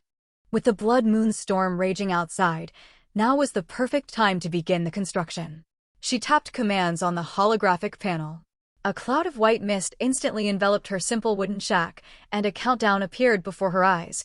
Remaining shelter upgrade time, 1 hour 29 minutes and 36 seconds. An hour and a half, far faster than she had anticipated. The patter of rain echoed in her ears, natural white noise punctuated by occasional thunder. If she were still back on Earth, she would want nothing more than to stay in bed during such a heavy storm. Truly, nature created the best white noise. Meng Annen walked toward the stream on the left side of the safe zone. Just as it had yesterday, the water had turned dark red under the influence of the blood moon's special weather.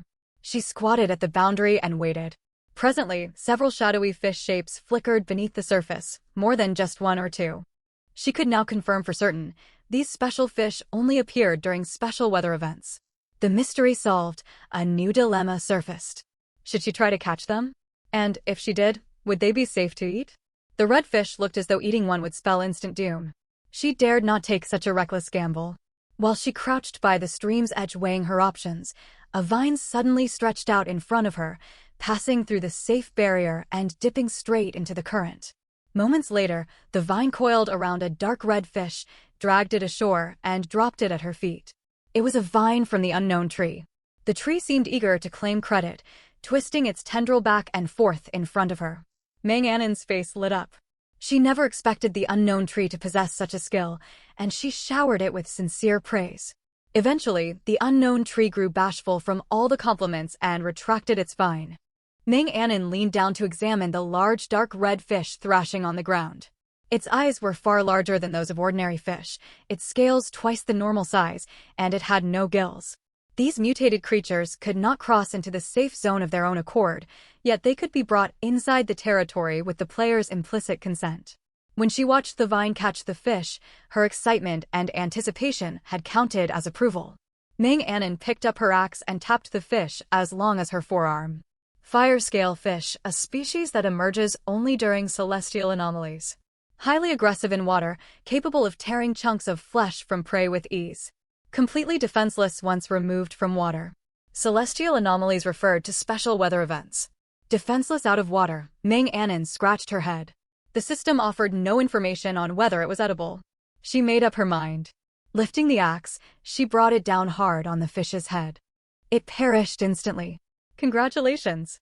Obtained, fish fillet ×1, fish head ×1, fish bone ×1, fire scale ×10, fish eye ×2. She had guessed correctly, all such living creatures needed to be slain to harvest resources. But the system took a hefty cut. What a greedy system. Such a large fish, and she only received a single fillet of meat. Meng Annen fumed yet could do nothing, forced to swallow her frustration. She opened her backpack to check the properties and uses of the other harvested items. The fish fillet required no explanation, simply food. The fish head could only be used to make soup. Fish bone, usable as crafting material. Fire scale, scales shed by the fire scale fish. Altered by mutation, each scale can sustain a flame for 1 hour. Fish eye, can be used in alchemy. Non-toxic. She stowed the fish eyes and fish bone in her inventory. She had no immediate use for them. But when she read the fire scale's function, she nearly jumped for joy. She had a source of fire now. Her stored meat could finally be cooked. She quickly set 2 stones on the ground, then pulled out several stone slabs obtained from other trades, arranging them on top of the stones to create a simple grill. Meng Annen took 1 fire scale and rubbed it against the stone surface. The scale ignited quickly. The tiny flame on the scale gradually grew into a small fireball, heating the base of the stone slab. Judging the temperature to be sufficient, she placed the fish fillet and snake meat she had just acquired onto the slab to roast slowly. After 1 minute, the aroma of cooked meat filled the air, a familiar scent. She never imagined she would eat meat on only the second day in this world. The portion was small, but it was enough to satisfy her cravings. As Meng Anan focused on roasting the fish and snake meat, a few words lingered, altered by mutation. This fish had mutated due to special weather conditions, meaning ordinary fish existed in this world too, she just had not encountered them yet. Special weather triggered mutations not only in fruit but also in animals. In fact, she suspected the scope was far wider. Plants, every blade of grass and every tree, even creatures she had not yet encountered, were all susceptible to mutation. Danger lingered everywhere. The beginner protection period merely created an illusion of peace and safety. Lost in thought, she lifted the cooked meat off the slab, blew on it to cool it slightly, and took small bites. The meat had a rich, hearty flavor with no fishy odor, carrying a faint wild game taste and firm texture. She finished both portions in a few mouthfuls. Though she did not feel full, her character stats rose noticeably. The 2 servings restored 20 satiety and 20 spirit power. After she finished eating, the fire scale continued to burn with 45 minutes of flame remaining. Not wanting to waste it, she pulled several dry logs from her inventory and propped them beside the flame, starting a steady campfire. The fire chased away the chill brought by the heavy rain. Warming herself beside the flames, a new business idea slowly formed. As far as she knew, no other player possessed a reliable source of fire yet. Instead of letting this opportunity go to waste, she should make the most of it. Meng Anan opened her hologram and quickly drafted a message before hitting send. Small bamboo fish, selling torches now. Message me privately. Cost: 1 timber plus any 2 basic materials. Timber covered her costs, and the 2 random basic materials constituted her profit. It was a risk-free deal. The moment the message posted, the chat channel fell silent for a split second before erupting into chaos. Torches. Has someone really managed to create fire already? I have extra stone and dry grass. Can I trade for 1? Only 1 log plus 2 small items? Is this a scam to steal players' basic resources? Quit complaining upstairs. I already completed the trade. If you keep arguing, there won't be any left. Private message alerts chimed nonstop, flooding her screen. Meng Anan remained calm, methodically opening each window. She accepted valid offers from players who met her requirements and were not simply begging for handouts. She lit timber over the campfire to make simple torches, then finalized each exchange via the trade panel. Players rushed to complete transactions, afraid they would miss out. Demand for torches far outstripped what she could handle alone. While prioritizing her own interests, she was willing to assist fellow survivors. After some consideration, she thought of inviting Sunny Egg Yolk to help. Multiple previous trades had given her a sense of his character. Of course, he could be putting on an act, but she was willing to take the gamble. Even if he turned out untrustworthy, she would suffer no great loss, and exposing a potential threat would be a bonus. If he proved reliable, she would gain a long-term trading partner. Either way, the arrangement benefited her. Before she could send him a private message, a chat window from Sunny Egg Yolk popped up first. Sunny Egg Yolk, big shot, I want to buy a torch too. I'm in a hurry. I'll pay double materials. Can I cut the line? Porme.jpg. Meng Anan wasted no time. She crafted a torch and sent it to him, then proposed cooperation. Sunny Egg Yolk read the message and agreed without hesitation. Meng Anan proposed a 50-50 split. Every torch traded earned 2 basic materials, which they would divide evenly, 1 apiece. Sunny Egg Yolk, no need for that, big shot. It's just a small favor. Once their partnership was confirmed, Meng Anan split the burning fire scale in half with her axe and sent 1 piece to Sunny Egg Yolk. Visibility plummeted during the blood moon, and unknown dangers lurked. Torches provided light, warmth, and a boost of courage. In just over 10 minutes, Meng Anan amassed a huge stockpile of basic resources. Stone, timber, vines, and stone slabs filled a corner of her backpack, all pure profit. She continued processing trades while calculating silently. The fire scale still had over 20 minutes of burn time, enough for dozens more torches. At this trade rate, she could easily stockpile another batch of basic supplies, freeing up her energy for other tasks in the future. Once the fire scale burned out, she halted all trading. Everyone who had intended to buy torches had mostly completed their purchases, leaving only hesitant latecomers with no chance to trade now. She was not willing to burn another scale purely for basic materials. Some players who failed to obtain torches begged in the public chat for trading to resume, others hurled complaints, and a few even began reselling torches at marked-up prices. Meng Anon ignored all of it. None of it concerned her. 10 minutes remained until the shelter upgrade finished. While waiting, Sunny Eggyolk sent over all the resources he had collected from the torch trades. He did not deduct his half of the agreed split. Meng Anon accepted the goods without awkwardness, then sent him 5 pine nuts and 10 color berries as payment for his assistance. Neither of them was overly formal, and Sunny Eggyolk accepted the gift gladly. The 10 minutes passed quickly. The white mist swirling around the shelter faded, revealing a neat, sturdy brick building. Shelter upgrade complete. Current shelter Tier 3. You are the first player on the entire server to upgrade a shelter to Tier 3. Global announcement will be issued shortly, and you will receive the first upgrade grand gift pack. Player faith points plus 20. Once again, she had claimed the server's first upgrade. Instead of immediately checking the contents of the new gift pack, Meng Anon stepped forward and walked into the brick house.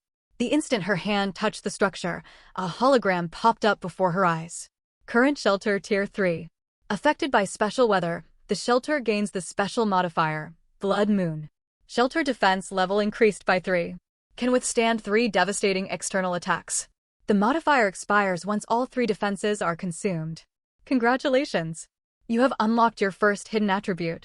Reward: Random Furniture Gift Pack ×1. Meng Anon froze where she stood. She had imagined items gaining bonus properties, but never expected her shelter to receive one. Her luck was truly extraordinary. This defensive buff capable of blocking 3 devastating attacks elevated her safety to an entirely new level. She ran her palm over the brick walls of her shelter, utterly delighted, unable to tear her eyes away. She stepped inside. The internal space had expanded by 20 square meters. It remained largely empty, holding only the furniture she already owned, though several new windows had been added, and there was finally a proper door. She opened the random furniture gift pack. Obtained, washstand ×1. Snap. Hearing the system announce the new piece of furniture, Meng Anon could not help slapping her thigh. What could she say? Having extraordinary luck was its own kind of strength. A washstand was an absolute necessity. She already had a toilet and now a washstand. Only a shower head remained missing to complete the 3 essential bathroom fixtures. She was almost living a semi-modern lifestyle. Meng Anon placed the washstand in the bathroom area, then wandered around her shelter, nodding repeatedly in satisfaction. No longer was this a drafty dwelling prone to mold. She found a clean spot on the floor to sit down, avoiding dirtying her bed. She pulled out the grand gift pack she had earned from being the first to upgrade her shelter, a bronze supply crate. She pried open the lid with one hand, revealing 6 items inside: water purifier blueprint ×1, seeds ×10, nutrient fertilizer ×10, which self-heated rice ×5, which self-heated hot pot ×3, vitality cola ×5. Water purifier blueprint, remaining crafting uses, 3/3. She had actually gotten seeds this time. Though marked with a question mark, based on her recent experiences, Meng Anon was certain they were nothing ordinary. There was also the blueprint for a water purifier. She possessed all the crafting materials except one, plastic ×3. She was in no rush to build it. Her inventory was overflowing. She sorted through her supplies, stowing regularly used items in her backpack and piling everything else in one corner of the brick house. Afterward, she hurried over to the black fertile soil with the unknown seeds and fertilizer. The unknown seeds looked deceptively ordinary, dark brown and oval, marked with rippling patterns reminiscent of water waves. Meng Anon held one to her nose and caught a faint fresh fragrance. She dug 5 holes in the black soil 1 meter away from the unknown tree, spacing each hole 50 centimeters apart. She could not identify the seeds or know what they would grow into. Different plants required different spacing, so she settled on a moderate, conservative distance. She took 5 out of the 10 seeds, buried them one by one in the holes, and gently patted the black soil flat. Generously, she pulled out her water bottle and slowly soaked each planting pit. As for the fertilizer, conventionally it should be applied after sprouts emerged. However, the item description stated it could be used immediately after sowing. She scooped up a handful and sprinkled it over 2 of the holes, leaving the other 3 untreated. She would wait to see the effect before deciding whether to use more. Yet the moment she scattered the fertilizer, the unknown tree stretched 5 supple branches toward it, as if catching a whiff of something delicious. Meng Anon initially thought nothing of it, assuming the tree was merely curious. The next second, she watched the fertilizer rapidly get completely absorbed by the tree without a trace left. Meng Anon, well now. She could confirm the fertilizer was extremely valuable. The problem was this vigorous, well-nourished tree was competing with her seeds for nutrients. She tentatively scooped another handful of fertilizer onto the black soil. Sure enough, it was fully absorbed by the unknown tree instantly. After absorbing it, the unknown tree happily swayed its branches and leaves right in front of her. Meng Anon did not know whether to laugh or sigh. What could she do? She was the one who had brought the tree to this patch of black soil. She took a deep breath, walked beneath its canopy, and prepared to reason with the greedy plant. You cannot absorb all of my fertilizer. If you take it all, my seeds will have nothing to feed on. Without fertilizer, they will fail to grow. If they do not grow, they will bear no fruit. Without fruit, I cannot gather supplies. Falling behind on supplies will slow my progress and delay the day I can heal you. Do you understand? Meng Anon spoke earnestly. The unknown tree seemed to comprehend her words, tapping its branches. Do not take everything. Leave at least some for the seeds. After she finished speaking, Meng Anon sprinkled a small amount of fertilizer onto the soil on a trial basis. This time, it was not completely absorbed. Relieved, Meng Anon walked over and added fertilizer to 2 more spots. Just as she thought everything was settled, the fertilizer vanished the instant she turned around, absorbed entirely once again. Something felt off. A thought crossed her mind. The unknown tree seemed to be trying to communicate with her. She was certain it could understand human speech. She returned to the tree, rested her palm lightly against the trunk, and spoke softly. You really like this fertilizer, don't you? The tree's vines bobbed up and down. Yes. It is wonderful nourishment. The tree loves it. Meng Anon roughly interpreted its gesture and continued asking. So you want to absorb all the fertilizer for yourself? This time the vines swayed side to side. No. The tree does not. Meng Anon frowned. No? Then what was happening? She paused to think before asking again. Can you absorb the nutrients from the fertilizer and then pass them on to the newly planted seeds? It was only a guess. If the tree wanted the nutrients but had no intention of hoarding them, this was a plausible explanation. Her gaze locked onto the rustling branches. The unknown tree grew visibly elated, shedding numerous leaves and waving its limbs up and down, thrilled that she had understood it. She had misjudged it. I misunderstood you. She pulled a fresh sack of fertilizer out of her inventory and sprinkled half of it beneath the tree. This fertilizer is for you to absorb. You do not need to share it with the seeds. The unknown tree grew even happier and sent a vine over to rub gently against Meng Anon's cheek. Once she finished tending to the black soil, the thunderstorm outside showed no sign of letting up. If anything, the rainfall intensified, and each clap of thunder grew louder than the last. Meng Anon folded her arms and stood quietly, watching the torrential rain beyond the safe zone. As she gazed outward, her eyes suddenly locked onto a pair of pupils glowing purple. Her internal alarm blared, and her heart began pounding wildly. She did not hold the stare for long. She quickly looked away and hurried back inside the brick house. She shut the door and leaned against it, breathing rapidly. Those eyes had radiated intense hostility, as if they would burst through the mist and the invisible barrier to attack her at any moment. This was the first time she had truly felt the weight of a death stare. Even during her battle with the spotted python, she had not felt this level of dread. The purple eyes had vertical slitted pupils. They did not belong to an ordinary animal. They resembled a human's eyes, or rather, an unknown intelligent species native to this world. After calming her racing heart, she cracked the door open slightly and peered toward the spot where she had seen the purple eyes. Only misty rain remained.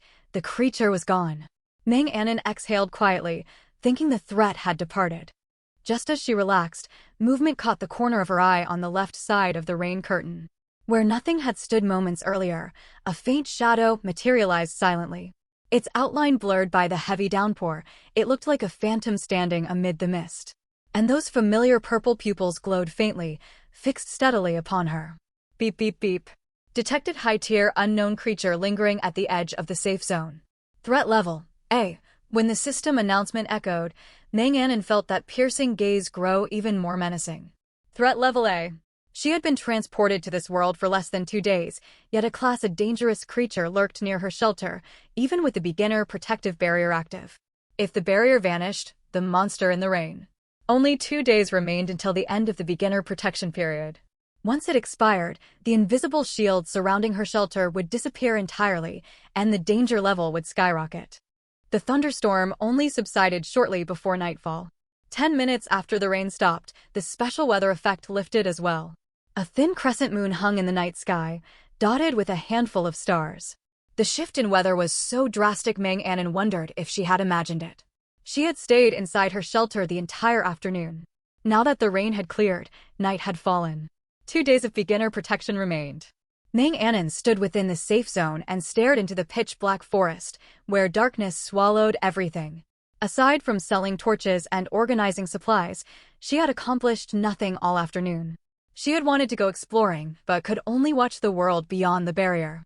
She could not shake the feeling that she had missed something important. Meng Anon did not dwell on anxious thoughts. Since she could not shake the sense of missing out, she resolved to venture into the forest tonight. She quickly sorted her supplies and traded for several useful items on the player market: a flashlight, a small knife, rope, and other necessities. Most of these goods had been found by other players inside supply crates. She could secure trades easily by offering food or basic raw materials. She obtained the flashlight from Sunny Egg Yolk once more. Luck seemed to favor him. Even though he only had a few hours of daylight to explore, he had located 5 supply crates, and the flashlight had come from one of them. Meng Anon had never stumbled across a supply crate out in the wild, yet she no longer thought her luck was poor. She and Sunny Egg Yolk simply had different types of good fortune, each with its own advantages. Before setting off, Meng Anon changed back into her original sun protective jacket and cargo trousers. The long sleeves and trousers offered greater freedom of movement. Fully prepared, she gripped her flashlight and hunting knife and stepped into the dark forest. The forest after rain reeked of rich, damp soil and fresh grass. The weak beam of her flashlight carved a narrow shaft of light, barely illuminating 2 to 3 meters ahead of her. The forest at night felt entirely different from how it appeared by day, shrouded in mystery. It almost seemed this was the forest's true form. She followed a path she had taken earlier that day. As she swept the flashlight left and right, a frown creased her forehead. She was certain she was on the same route, yet the surrounding landscape looked completely unfamiliar. Meng Anon possessed an excellent memory. She could distinguish subtle differences even between similar forest terrains. Where she stood now, a thick-trunked pine tree had stood to her left during the day. She had even marked it with a small scratch on the base of the trunk. A pine tree still stood there, but it looked slimmer, lacking the robust girth she remembered. Her mark had vanished without a trace. Meng Anon pretended to notice nothing and hurried onward deeper into the woods. Hidden in the shadows, atop the thick foliage covering a pine tree branch, crouched a humanoid creature with a leopard's tail. Its pupils glowed purple. Its tail brushed against leaves now and then, creating rustling sounds, as its eyes tracked every movement Meng Anon made. She had set out with modest expectations, hoping to spot something new rather than counting on major discoveries. After hiking several hundred meters inward, a square crate came into view. It had to be a supply crate. She never imagined she would find one out in the wilderness. She had feared she would encounter none throughout the beginner protection period. Meng Anon advanced with extreme caution. After confirming the area held no immediate threats, she stored the crate in her inventory, planning to open it once she returned home. She continued pushing through tall weeds and shrubs. She had no idea how long she had been walking when she brushed aside grass nearly as tall as herself and froze in place at the sight before her. The dim flashlight beam revealed a marshland. An ordinary marsh would not have stunned her, but this one was dotted with scattered trees of an unfamiliar species. Dozens of humanoid beasts hung upside down from the branches, eyes closed peacefully as if asleep. The weak light prevented her from making out their exact features. She did not draw closer. Instead, she quietly stepped back and concealed herself within the grass once more. At that moment, the system voiced information about the marsh creatures inside her head: marsh natives, cloud dwellers. Threat level F, gentle temperament, no active aggression. Relieved to learn they would not attack unprovoked, Meng Anon knew she should not linger. She quickly headed off in another direction. She had spent an hour wandering through the pitch-black forest. Aside from the supply crate and the cloud dwellers, she had encountered nothing noteworthy. If she recalled correctly, the system had stated that knights held greater danger yet richer resources. So far, she had seen little evidence of this claim. She had not run into serious threats yet. As for abundant resources, she supposed the single supply crate counted. Meng Anon explored for another 30 minutes. Finding nothing more, she decided to turn back. The instant she spun around, she came face to face with that familiar pair of purple eyes. Meng Anon prided herself on having steady nerves. Otherwise, she would have died from fright long before starvation in this world. Could you pick a less startling way to show up? If you scare me half to death, who will give you big ripe fruit? She said bluntly. Standing before her was the same creature whose purple eyes she had spotted beyond the safe zone in the rain 6 hours earlier. 6 hours ago, Meng Anon had assumed it had left. Now she tilted her gaze and saw it had circled around to another position. Human and monster stared at each other silently for more than 10 seconds. Protected by the shelter barrier, Meng Anon stepped toward the purple-eyed creature. The being mimicked her movement, advancing slowly toward the safe zone. Meng Anon halted half a meter from the boundary. Now close enough, she could clearly make out its form. It stood around 1.6 meters tall. Ignoring its pointed elven ears and long, slender leopard-like tail, Meng Anon would have mistaken it for another player. It bore an uncanny resemblance to a human, yet looked more like a tall purple elf. Its vertical slitted pupils gave it an inherently menacing aura. Even at this close range, scanning yielded nothing but the word unknown alongside a warning of extreme danger, threat level A. Meng Anon decided to name it Purple Rain. No matter what she said to it, Purple Rain never responded. It simply stared at her inside the safe zone. Apart from those vertical purple pupils, it almost looked pitiful. Purple Rain clutched its empty, shrunken stomach. After some thought, Meng Anon pulled several types of food from her inventory and tossed them outside the barrier. Purple Rain moved with astonishing agility and caught everything. It brought each item to its nose to sniff, then tossed them all backward onto the ground. Meng Anon froze. If it did not want the food, it could have tossed them back to her. Throwing them away wasted one pine nut and one color berry. Still lamenting her lost fruit, she glanced up and saw Purple Rain staring vacantly at something. Following its line of sight, she realized it was gazing at the large fruit growing on her unknown tree. She pulled out the fruit the unknown tree had gifted her. The instant it appeared in her hand, Purple Rain's gaze locked onto it. It really had been watching the unknown tree's fruit. Could that be the reason it lingered around her safe zone? The theory seemed highly plausible. After a moment's hesitation over the loss, she tossed the large fruit outward. Purple Rain's eyes lit up. It caught the fruit steadily and bit into it immediately, finishing the palm-sized fruit in 2 or 3 mouthfuls. When it lifted its head, its vertical slitted pupils had widened into round orbs. Had hunger narrowed its pupils? Meng Anon's right eye twitched, and she looked away. Those big round eyes were clearly asking, "Do you have more?" "I want another." As if. The unknown tree only bore 10 such fruits, and 8 remained. She was reluctant to eat them herself, let alone hand more over to it. Besides, she was not even certain if the tree would allow her to pick more. What she did not anticipate was Purple Rain attaching itself to her. Wherever she walked inside the safe zone, it followed. When she retreated into the brick house and came back out, Purple Rain was still waiting. Meng Anon was speechless. It had latched onto her just like that? For a class of dangerous creature, it had given up its freedom over a single piece of fruit. This could not continue. Meng Anon walked up to Purple Rain and spoke, regardless of whether it understood. "Stop following me. There are no more. There are plenty more growing over there." Meng Anon? It could understand her speech, and it could talk. It had simply pretended to be silent all that time. "What's your name?" Now that the creature could speak, she ought to ask. Though she thought her name was pretty good. Purple Rain shook its head to show it had no name. Meng Anon nodded. "All right, I'll give you one. You shall be called Purple Rain." Purple Rain rolled its eyes. "If I'm Purple Rain, can I have another fruit to eat?" It still had its heart set on her fruit. Meng Anon shook her head. "No way. If you try to pick fruit from that tree, you'll get strung up and whipped. The one I gave you earlier was something I only got after being punished myself, and there was only that single fruit. It's fine. I'm willing to get strung up and whipped." Purple Rain blinked its large eyes. Meng Anon, communicating with this creature was hopeless. "Still no. The rest aren't ripe yet. They're poisonous. One bite and you'll drop dead on the spot."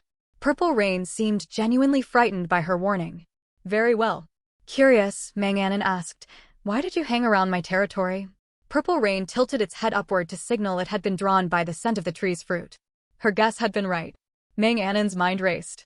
Looking at the seemingly harmless Purple Rain, whom the system labeled a threat level A creature, an idea formed. Perhaps she could gain another helper. You really want those big red fruits growing on the tree, don't you? Purple Rain nodded repeatedly. MHM, MHM. They taste wonderful. Manganon fought back a smile. Here's the deal. Work for me, and I'll give you fruit. Sound good? At the mention of food, Purple Rain nodded without hesitation. Deal. What work do I need to do? Manganon hesitated. She'd only just thought of the arrangement and hadn't decided what task to assign. After a moment's consideration, she said, wander the forest for now. If you find anything strange or unusual, bring it back to me. Got it. In the next instant, Purple Rain's figure vanished before Manganon's eyes.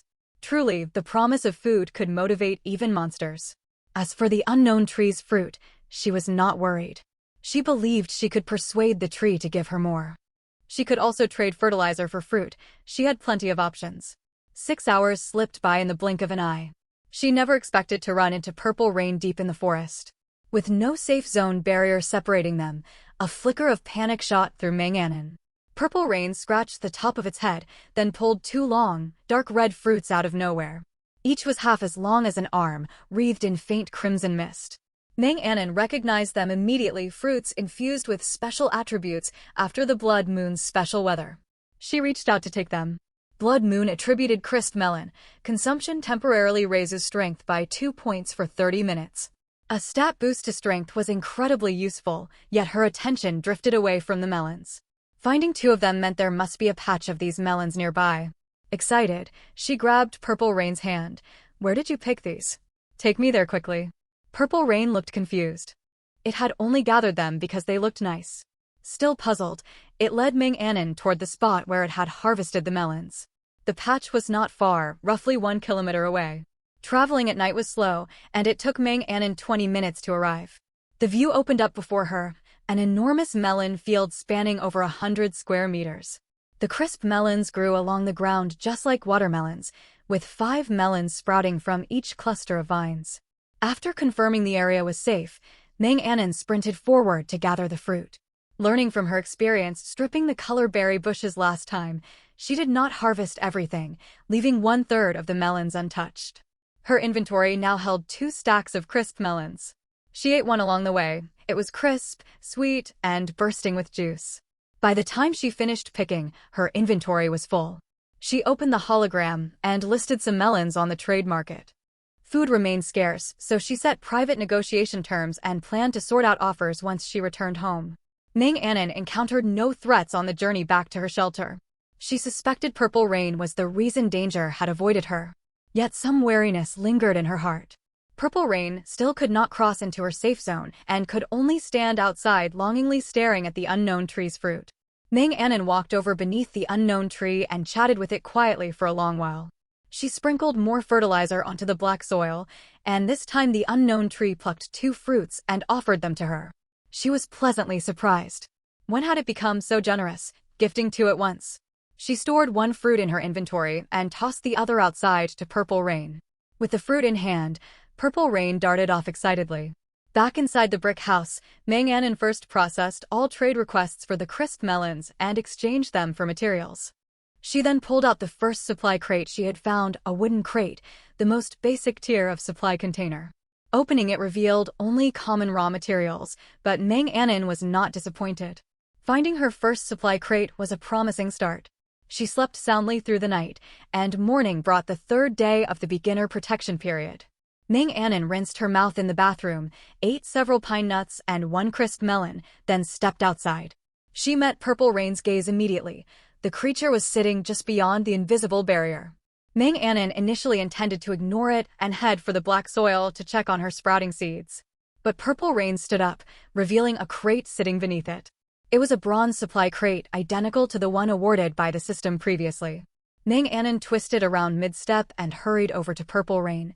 Purple Rain, did you find this last night? Excitement colored her tone. Purple Rain nodded. Yes. Found it last night. Meng Anon pressed for details. Where exactly? If a bronze crate had turned up there, other valuable resources might be nearby, worth exploring. Purple Rain thought for a moment before answering. The place where we met last night. The marshland? That's right, the marshland. Having learned the location, Meng Anon asked no further questions. She took the bronze crate with both hands and stowed it in her inventory. Before sleeping the previous night, she had reorganized her inventory and freed up 2 slots. Her inventory currently held axe times 5, stone pickaxe times 3, hoe times 5, timber times 297, stone times 198, witch toast times 5, vitality mineral water times 15, pine nut times 68, color berry times 108, crisp melon times 198. After adding the bronze supply crate, only 1 empty slot remained. All other belongings were sorted and stacked inside her brick house, occupying a large area. She carried the bronze crate indoors and set it aside, planning to open it after dark. Stepping back outside, she met Purple Rain's familiar yearning stare. She knew exactly what the creature hoped for. Meng Anon was not naive, however. While Purple Rain's finds were valuable, if she handed over 1 big red fruit for every discovery, the unknown tree supply would run dry within 2 days. She walked up to Purple Rain and cleared her throat. Purple Rain, you love these big red fruits, so you must understand how rare they are. 1 crate for 1 fruit simply won't work. Every day, bring everything you find and leave it outside my barrier. When I return in the evening, I'll give you fruit based on value. Agreed? After finishing her speech, Meng Anon thought she sounded like a manager in her old world manipulating an overworked employee. Purple Rain pondered briefly, decided the terms were reasonable, and nodded, agreed. With that single word, it sprinted like an arrow deep into the forest. Any species capable of reasoning and communication was the least troublesome to deal with. No lengthy explanations were needed. A few words were enough to reach an understanding. Boosted by the properties of the black soil, all the seeds she had planted had sprouted overnight. The seedlings that had received fertilizer were noticeably larger and greener than those that had not. After watering them, Meng Anon spread fertilizer over all 5 sprouts. As usual, the unknown tree absorbed the nutrients instantly. Meng Anon smiled warmly and walked to the base of the unknown tree. She stroked its thick trunk, her gaze traveling upward along the brown bark toward the leafy canopy. The sight that met her eyes nearly made her jaw drop. Had the unknown tree snuck off to feast on some rare nourishment overnight? Where there should have only been 6 remaining big red fruits, dozens of tiny new fruits now dotted the branches. There were far too many to count. She had a rough idea why. It must be the black soil. Still, the change was staggering. At least 30 to 40 new fruits had grown. The unknown tree must have sensed the shift, which explained why it had freely given her 2 fruits the previous evening. Joy outweighed her shock. She no longer needed to worry about fruit for Purple Rain. Everything Purple Rain had brought back so far had been useful, far better than the resources she struggled to gather all day on her own. Meng Anon did not spend extra time felling timber that day. She only chopped down unfamiliar trees to check their drops when encountered. Hurrying toward the marshland they had visited the night before. As she passed the pine tree she had marked previously, she noticed the star symbol she had carved was gone, replaced by the cross mark she had left there during the daytime. In bright daylight, the entire marshland stretched out clearly before her. It seemed endless. As far as she could see, there was nothing but bog, no flat dry ground. The trees growing within the marsh were varieties she had never cut down. Their trunks were moderately thin, yet taller than most trees on solid land, crowned with dense foliage. Only thin streaks of sunlight filtered through the canopy onto the mire, lending the whole expanse an eerie atmosphere. The marsh cloud dwellers she had seen hanging from branches were gone. Meng Anon circled the marsh but uncovered nothing new. The longer she lingered nearby, the more she noticed her spirit power slowly draining, 1 point at a time. She explored the bog for an hour, losing 10 spirit power with no useful finds, so she set off in an uncharted direction. The weather remained normal all day with no special weather events. She also found no supply crates. Compared to the past 2 days, the day felt unnervingly calm. She returned to her shelter at 5:30, half an hour before sunset. Purple Rain sat quietly outside the barrier, gazing toward the forest. Its eyes lit up the moment it spotted Meng Anon, and it ran toward her. When Meng Anon saw the pile of strange objects beside Purple Rain, her own eyes lit up. She hurried toward the collection. Purple Rain held out its hands expectantly, only to watch Meng Anon rush straight past it toward the pile. It froze for a split second, then trundled over looking dejected. Meng Anon was grinning from ear to ear as she quickly sorted through the loot. She then hurried beneath the unknown tree and smoothly asked for 3 big red fruits. Now that the tree could grow countless new fruits, it was extremely generous. It would offer fruit almost immediately after she asked. Not surprised, Meng Anon handed the 3 fruits to Purple Rain. Then she slowly carried the pile of resources back inside the shelter. It took 3 trips to move everything.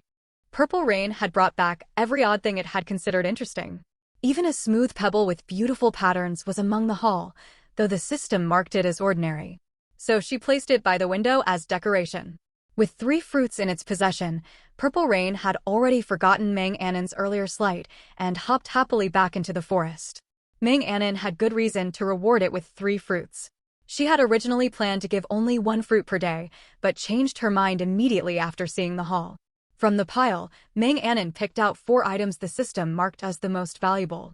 Winged bird nest blood moon affix, placed in a suitable location. Passing winged birds will rest here and bring unexpected rewards. Other creatures may also be drawn. Unhatchable bird egg, edible. Consumption raises strength by 2 points for 1 hour. Damaged harpoon can be repaired to hunt attribute infused aquatic creatures. Blue conch, collect 8 conches to decipher the ancient Merfolk language, unlock the sealed voices, and hear Merfolk last words, clan secrets, and hidden deep sea information. From the harpoon and conch, Meng Anon deduced that beyond this forest lay an ocean. She planned to ask Purple Rain where it was tomorrow. Asking the creature would save far more time than wandering blindly. Aside from these 4 treasures, 13 other ordinary items remained. She grouped them together and stacked them in a corner of the shelter. Staring at the mountains of supplies filling her home, Meng Anon frowned. Leaving everything stored inside the shelter made her uneasy. She needed to find a way to expand her inventory space quickly. That evening, Meng Anon sorted her surplus goods and listed them all on the player trade market. Everyone in the public chat was stunned by her stock. Wild steamed bun outdoors. Am I surviving in a different world from everyone else? While I'm struggling to find food, someone's trading piles of it. Greedy citrus in rainforest. You've got it wrong. It's only at small bamboo fish who's on a different level. Koi blessings await. Stop chatting. All the food she listed got snapped up instantly. As soon as she posted her trades, private messages flooded in. Every listed item was exchanged quickly. Many messengers shamelessly begged for free handouts. Shockboy, we're all fellow survivors. You have so much food, shouldn't you share it? Mighty sir, we're all clinging to life, yet you only care about hoarding materials. How can you be so cruel? I suggest you give these supplies away for free. Meng Anon had no patience for such people and refused to waste time arguing. She wanted to finish processing trades so she could rest. She opened both chat windows, activated the screenshot function, held up her middle finger, took a photo, and sent it to them. Small bamboo fish, don't badger me. If you keep pestering me, I'll track you down and kill you both. She blocked both users afterward. She did not actually own any tracking item. It was only a threat. Still, she suspected such items would appear eventually. Even if they did, she would not waste them on people like this. She finished handling all trade messages at 9 o'clock. After washing up, she stretched out on her 2-meter by 2-meter bed and fell fast asleep. She rose early the next morning. The sky outside was still dark. This was the final day of the beginner protection period, and she felt restless with anticipation. She ate, checked on the unknown tree, watered and fertilized her seeds, then headed into the forest. She spent the entire day exploring and only returned at 5 in the evening. As usual, Purple Rain sat waiting for her outside the barrier. It seemed there were fewer unusual creatures visible on the forest surface now. Only 3 items lay stacked before the barrier today. Meng Anon also found nothing worthwhile during her expedition. She guessed the system had reduced the spawn rate of valuable resources on the last day of the beginner protection phase. Her suspicion was confirmed the moment she opened the communication channel. Katana the Dark Goddess, damn it. Has the game system gone haywire today? I only found 1 supply crate the whole day. Pretty fried egg, same here. Hardly any supply crates are spawning today. I found at least 5 each day before, but just 1 today. Hesitant soul. Looks like everyone's in the same boat. Supply crates have dropped by 90%, and even basic resources are down 20%. Pi Pi Star, I've noticed it too. Logging yields have also decreased. I wonder what will happen once protection ends.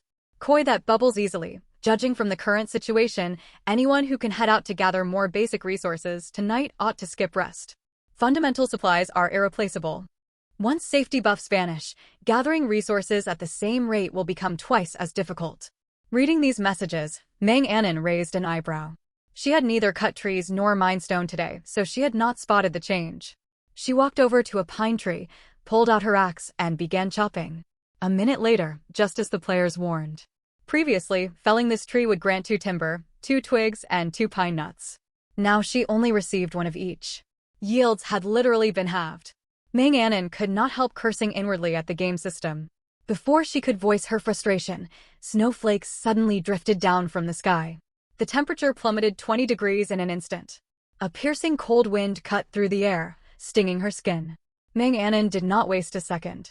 She rushed to the unknown tree, grabbed 2 unknown fruits, and pressed them into Ziyu's hands. Then she carried the 3 items from the ground back inside her shelter. She did not even have time to ask Ziyu for the location of the ocean. The sparse flurries quickly escalated into a blizzard. Blizzard blanketed every area outside the safe zone.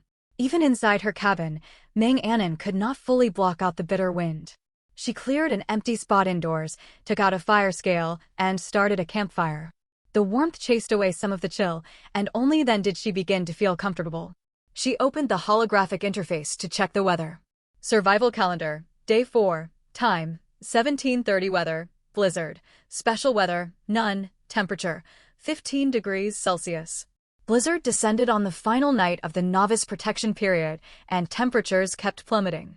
Players flooded the chat channel with cries of despair. Oh my god, this game doesn't want us to survive. I spawned in a snowy wasteland where it was already several degrees below zero. I'm practically freezing to death now. Does anyone have fire starters to sell? I'll pay a premium. Come on, anyone with fire sources, put them up for trade. Otherwise none of us will make it through the night. Check the player count. It's dropping so fast. People are dying every single second. It's terrifying. Sob. My spawn point is the desert. No snow here, but temperatures keep falling. I should be fine to get through tonight, though. The chat channel was filled with players begging anyone with fire to sell ignition sources. Meng Anon guessed that out of more than 100,000 survivors, fewer than 5 players possessed fire. For these 4 days of novice protection, the game had been designed to keep players mostly out of mortal danger. Yet resources were calibrated to leave everyone barely scraping by with no surplus, everyone except her and other exceptionally lucky players. She had no idea how long the blizzard would rage. Meng Anon stared at the bright flames before her. The fire drove the cold from her body. Flames ignited by a fire scale burned far hotter than ordinary fires and could not be snuffed out by wind. After a moment's thought, she opened a private chat window. Little Bream, how are conditions on your end? On the other side of the hologram, Sunny Egg Yolk was also browsing the channel and replied instantly. Sunny Egg Yolk, I'm doing alright. I must be in a tropical rainforest zone. Temperatures are falling, but still within bearable limits. A tropical rainforest? Meng Anon sat down and propped her forehead on one hand. After a brief hesitation, she broke the fire scale in half and sent one portion to Sunny Egg Yolk. You have received a resource parcel sent by Little Bream. Retrieve it now. Deep within the tropical rainforest, beside a quiet stream, a girl wearing a pink long-sleeved jacket and baseball cap sat washing something. She selected Retrieve. Obtained? Fire scale ×1. Huang Qingyang only paused for a heartbeat before realizing what this half-fire scale meant. Over 4 days surviving in the rainforest, she had reaped an abundant haul, lacking almost nothing except a source of fire. Was she lucky? She had no flame. Was she unlucky? She never went hungry. Few of her edible finds tasted good, but they were all viable sustenance regardless. Meng Anon was no self-sacrificing saint, yet she would aid others. In her opinion, at least for now, this world was not one where anyone could survive alone. A greater number of living players could only benefit her. As she watched her accept the parcel, a message arrived from Sunny Egg Yolk. Sunny Egg Yolk, same rate, 2 basic resources per transaction. Meng Anon's lips tugged upward. Negotiating with sharp people saved so much trouble.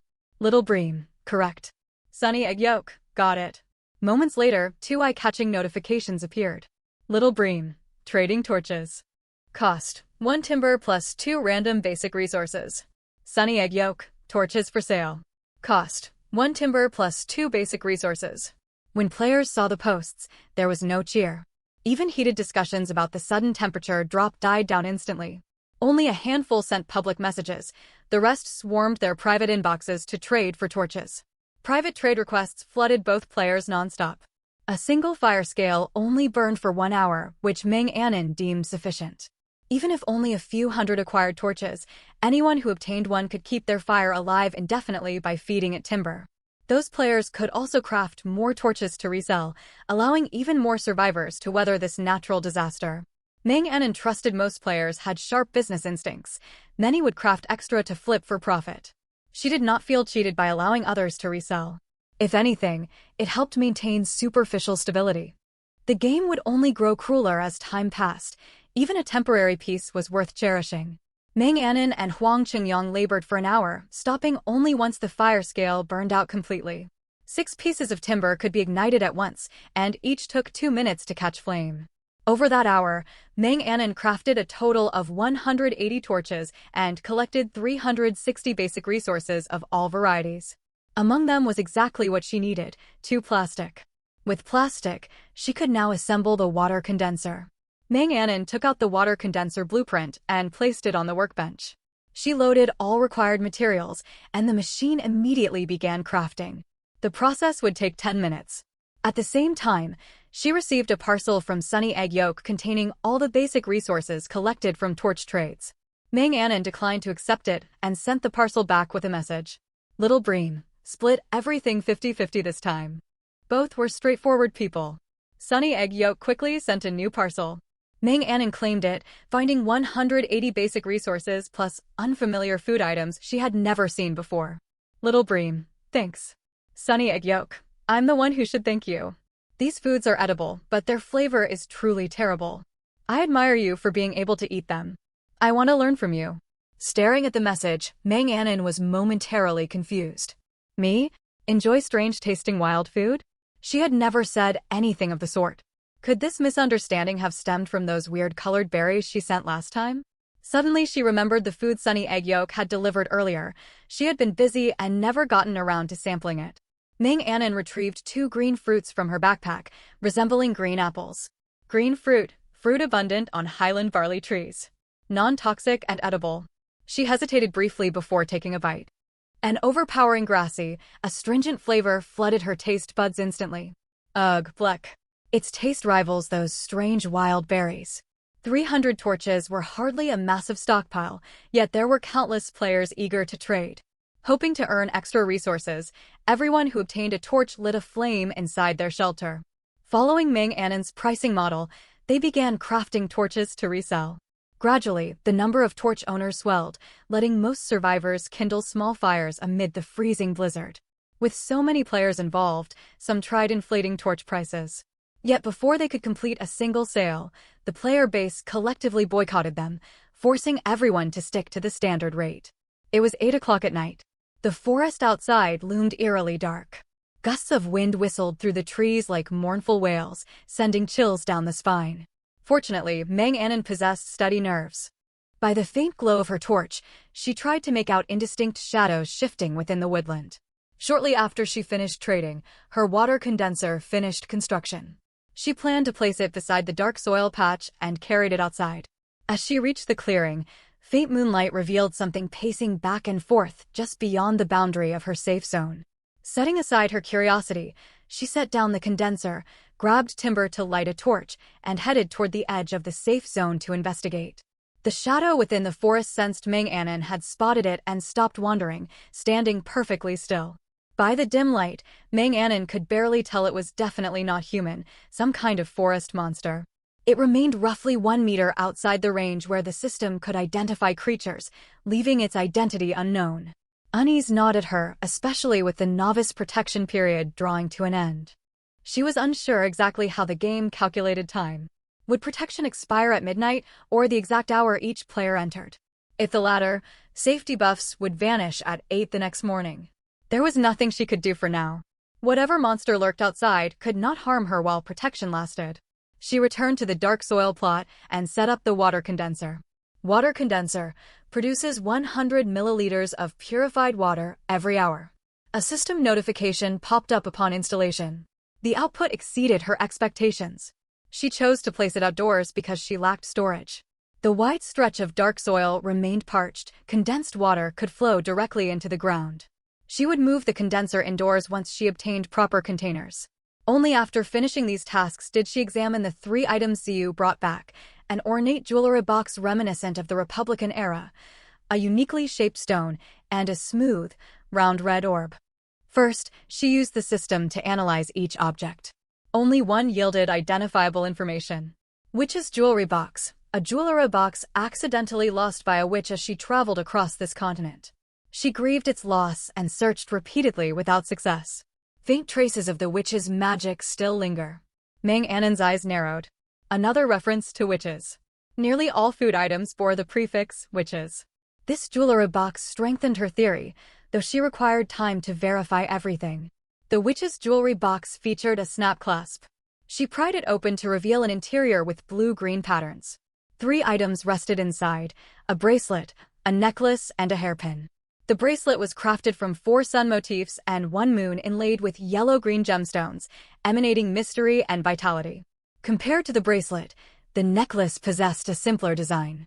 A pendant edged with black patterns hung from a cord. At its center rested a dragonfly encased in amber-like material. The hairpin was the most understated. If not for the prompt, she might not have recognized it. About 18 centimeters long, the aged pin ended in a simple circular loop, steeped in charm. The item descriptions that followed stunned her. Sun Moon Radiance Bracelet, infused with sun and moon power. Beneath sunlight, invokes the sun god's blessing, granting light magic.